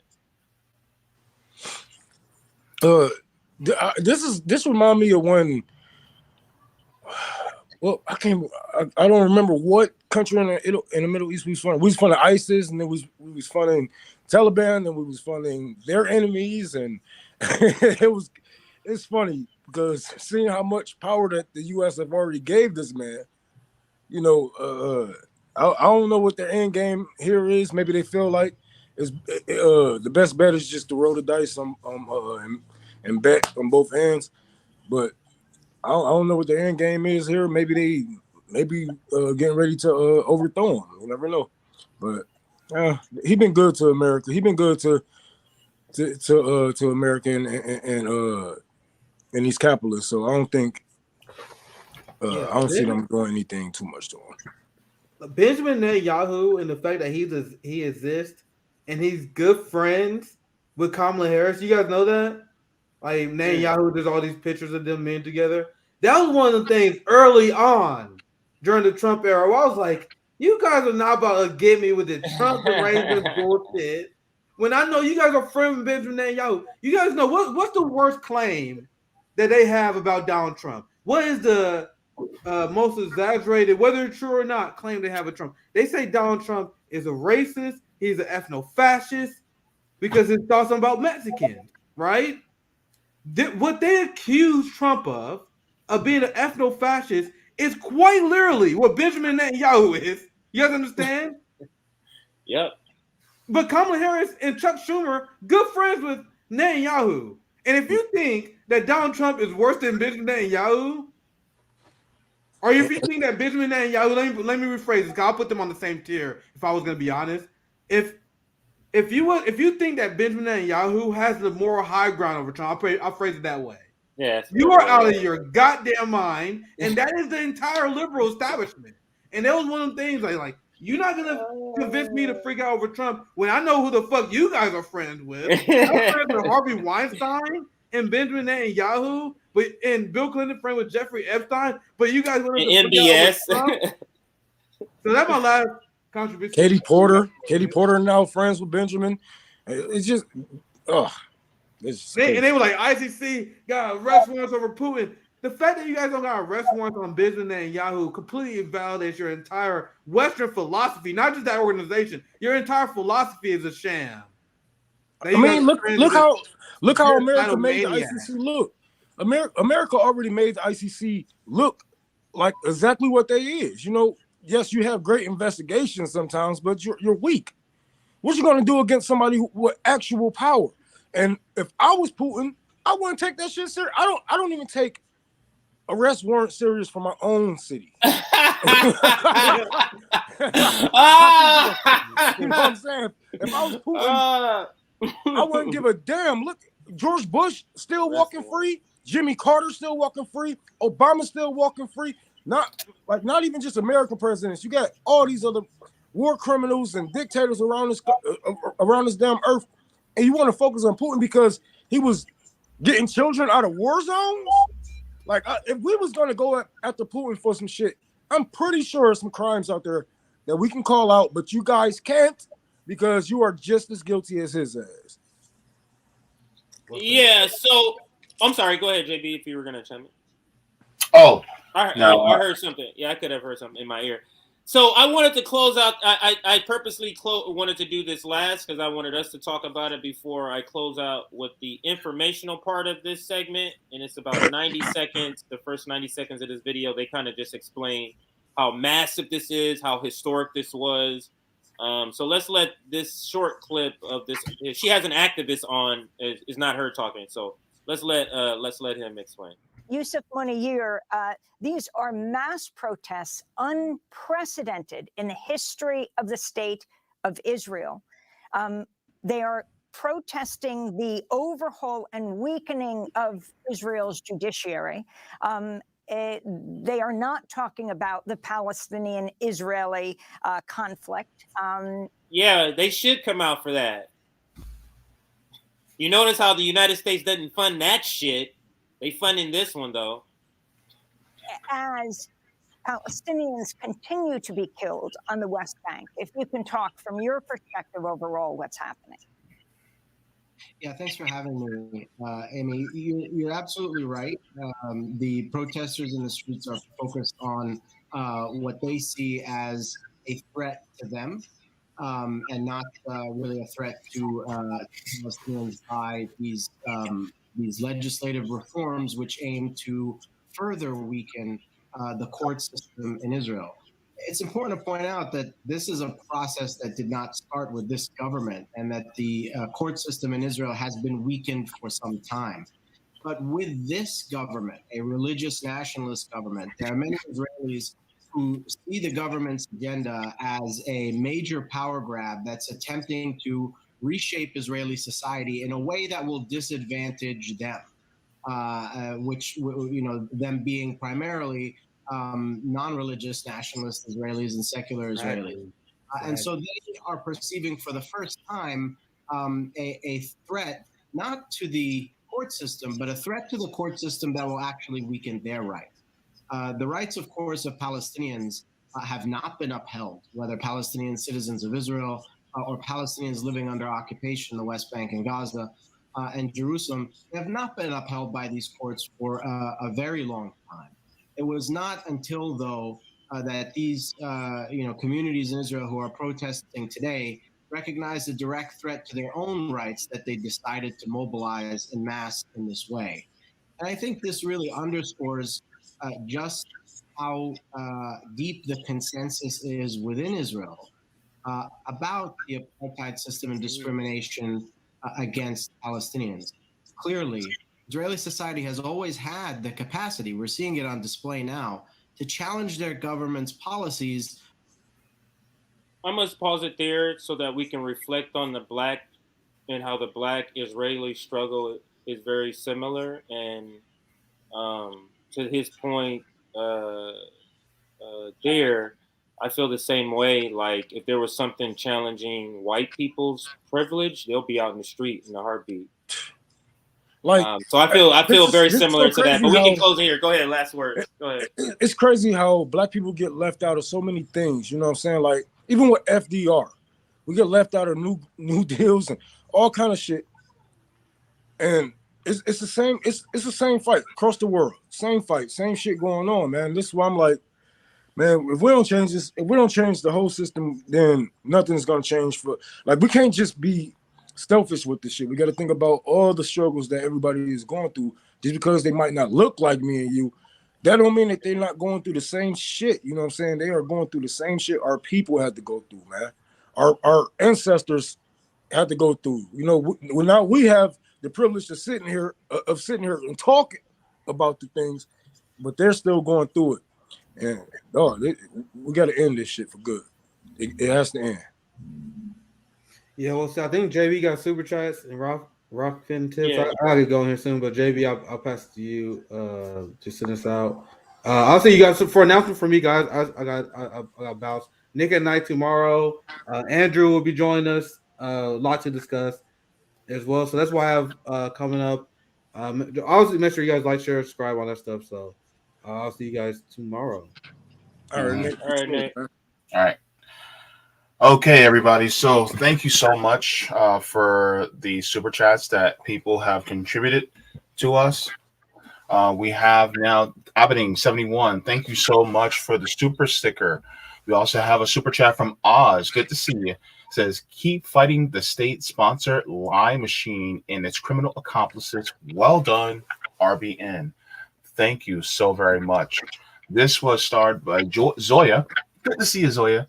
Says, breaking, Labor governing body votes to ban Jeremy Corbyn from standing as a Labor candidate at next election. This is the Democrats they're bombing sovereign countries to impose. Wow. So yeah. Now to The Rock. The Rock. Right. The Rock. Can you smell The Rock is never stop. Oh, I was thinking of the Jay-Z, The Rock, like the Rock Nation. I thought you was talking about that. Oh yeah. that's how I saw it. Go ahead. Cool. Okay, so we have thanks to Laura for the tip on Rockfin. Says, love Rome. I love you too. Mm-hmm. And then she continues, says, speak truth to power. All right, got some love for Rome. Dominique says, politicians in the mainstream media misinform voters about their political power every day. However, the poorest voters in our nation outnumber corporate and wealthy donors that influence our politicians by the thousands to one. They just need to learn how to stop allowing their politicians to make decisions for them and make decisions for their politicians instead. See how at constituentpolling.org. Thank you so very much for that, Dominic. Gene says, that's what I've been saying for half a decade. These are clowns, nothing without a following. People will close their eyes and plug their ears and avoid facing the remorse of having voting for these horrible actors for public office. Hemp says Palestinians are Semitic. Israel is anti-Semitic. Priests get spit on every day in Jerusalem. Oh, wow. And then Gene says, keep in mind, the same people being far too greedy are also using class to commit racism, mostly as a form of classism. Thank you so very much to everybody on Rockfin. Absolutely. Oh, go ahead. I'm just checking to see if there's any super chats that were left after I start these. Oh, I think we're done. Yeah, I think we're okay. Anything, Rome, you want to shout out, or JB? Let's start with JB actually, and then we can go to Rome. Anything you want to shout out before I play the closing video and we get out of here? Okay. I think JB doesn't. JB doesn't have. Do you have anything, JB? Oh well, yeah. So closing announcements or anything you want to talk about before we get out of here? Yeah. So I think I'll be on the Indie News Network this week. So we're going to be talking about the Uganda, what's going on there. Also, I will be on my channel. If you guys want to follow me on my channel, I'll be continuing the reading of Assata Shakur's autobiography. We'll be getting into chapter 10. So I'll be talking about that. We'll be doing a reading for that. And also I'll be continuing the reading of the book Laziness Does Not Exist by Dr. Devon Price. I also started that on my channel, so we'll be in chapter 1, part 2. So stay tuned for that. And also, if you guys want to check out my latest stream that I did earlier today, you guys can check that out as well on my channel. Gotcha. And Rome, and don't forget, I don't have the graphic. I know she made it though, so I'll show you later. But this Saturday we have our anniversary short stream. Now we're gonna be celebrating all month in April for our 2-year anniversary, but April 1st was technically the launch date. So Yeah. we're gonna have a short stream at like, what did we decide? 3 p.m. Eastern 3 p.m. on Saturday. So look for that anniversary stream. And I'll go to you, Rome. Now, any announcements, anything you want to shout out real quick? I sent in the text, I sent the guy's email. So you can hit him up. Yeah, I'm gonna call him today. Yeah, I just still need funds for the library, y'all. I really want to open up this damn building, man. We got so much going on right now, but it's almost done. Like the big jobs are done. You know, we just need the knickknacks. I need the carpet. I know a lot of people don't agree with carpet and stuff like that, but save the politics for your mama because it's the cheapest route. Because carpet is $1 and let's say 60 cents square foot. Not even that. If I was to go with wood paneling, that would be like $3 a square foot. You getting me now? So if instead of the 10 bands, then I would need like another 20,000, 15,000 just to cover the floors, and then plus what else I would need for the walls and for the ceilings and this and that. But we're almost done. We need $5,000 for this carpet. So if you can, you know, give whatever you can. I don't give a fuck if it was $1, $2, $5, whatever you can. We need this carpet because that's like the last thing that's gonna be holding us back from actually opening the building. I'm gonna be replacing a roof in a day or two. Start painting outside since it's a little bit warmer. It's consistently. We're gonna get the mud in here. We're gonna get the rest of this shit painted.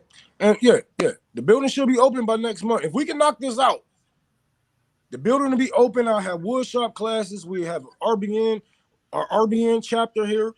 Everything, man. It's gonna be beautiful, but we need to reach that goal of getting at least getting the carpet in here. I can work around everything else, but carpet and the bookshelves.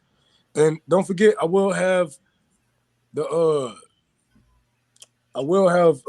address up for you guys to donate whatever you have. So if you have laptops you want to donate, if you have a TV you want to donate, if you have a game system, you know, I want to, you know what I'm saying, make sure that the kids that stay here, if they're not going to be hands-on with the tools, they can sit here and play the game or wait for the big brother to get done, or, you know, something to keep them going, man, because the streets out here in Detroit is something else, especially when you're young and black with nowhere to go. It can be hell. It can be your last day. The best day that you would think can be your last day. I'm just trying to, you know, keep our people alive, keep Detroit going, keep communism alive and well in the cities. You know, make sure our future generations understand what communism is.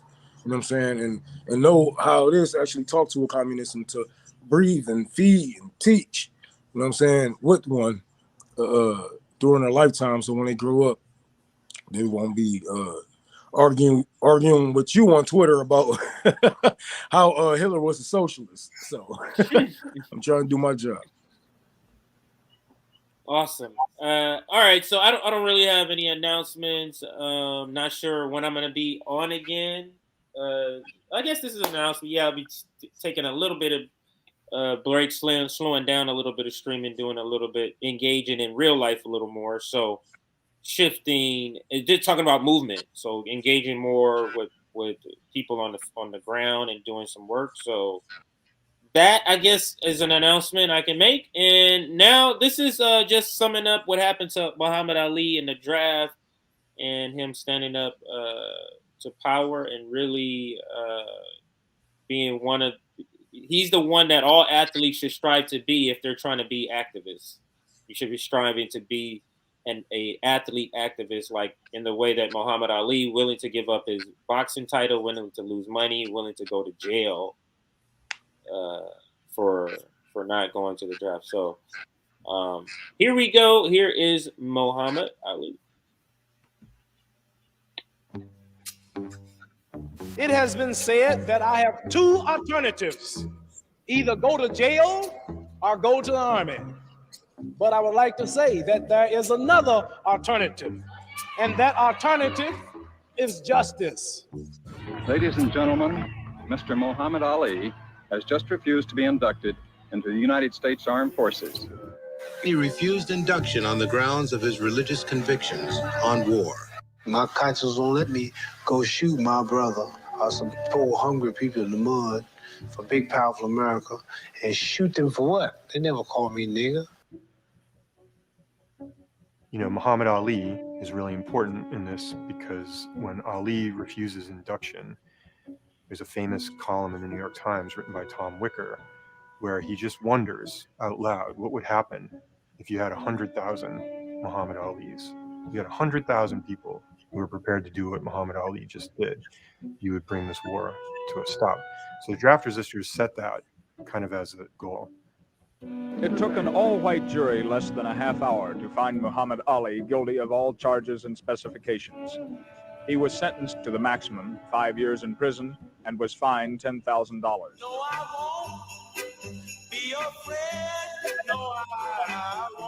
I find nothing amusing or interesting or tolerable about this man. He's a disgrace to his country, his race, and what he laughingly describes as his profession. He has been found guilty. He is out on bail. He will inevitably go to prison, as well he should. He's a simplistic fool and a pawn. Do you share the same concern that Muhammad has for his draft status? Oh, I certainly do. My views on the draft are very clear. I'm against it. And I think the sooner our country does away with the draft, the better it will be for everybody.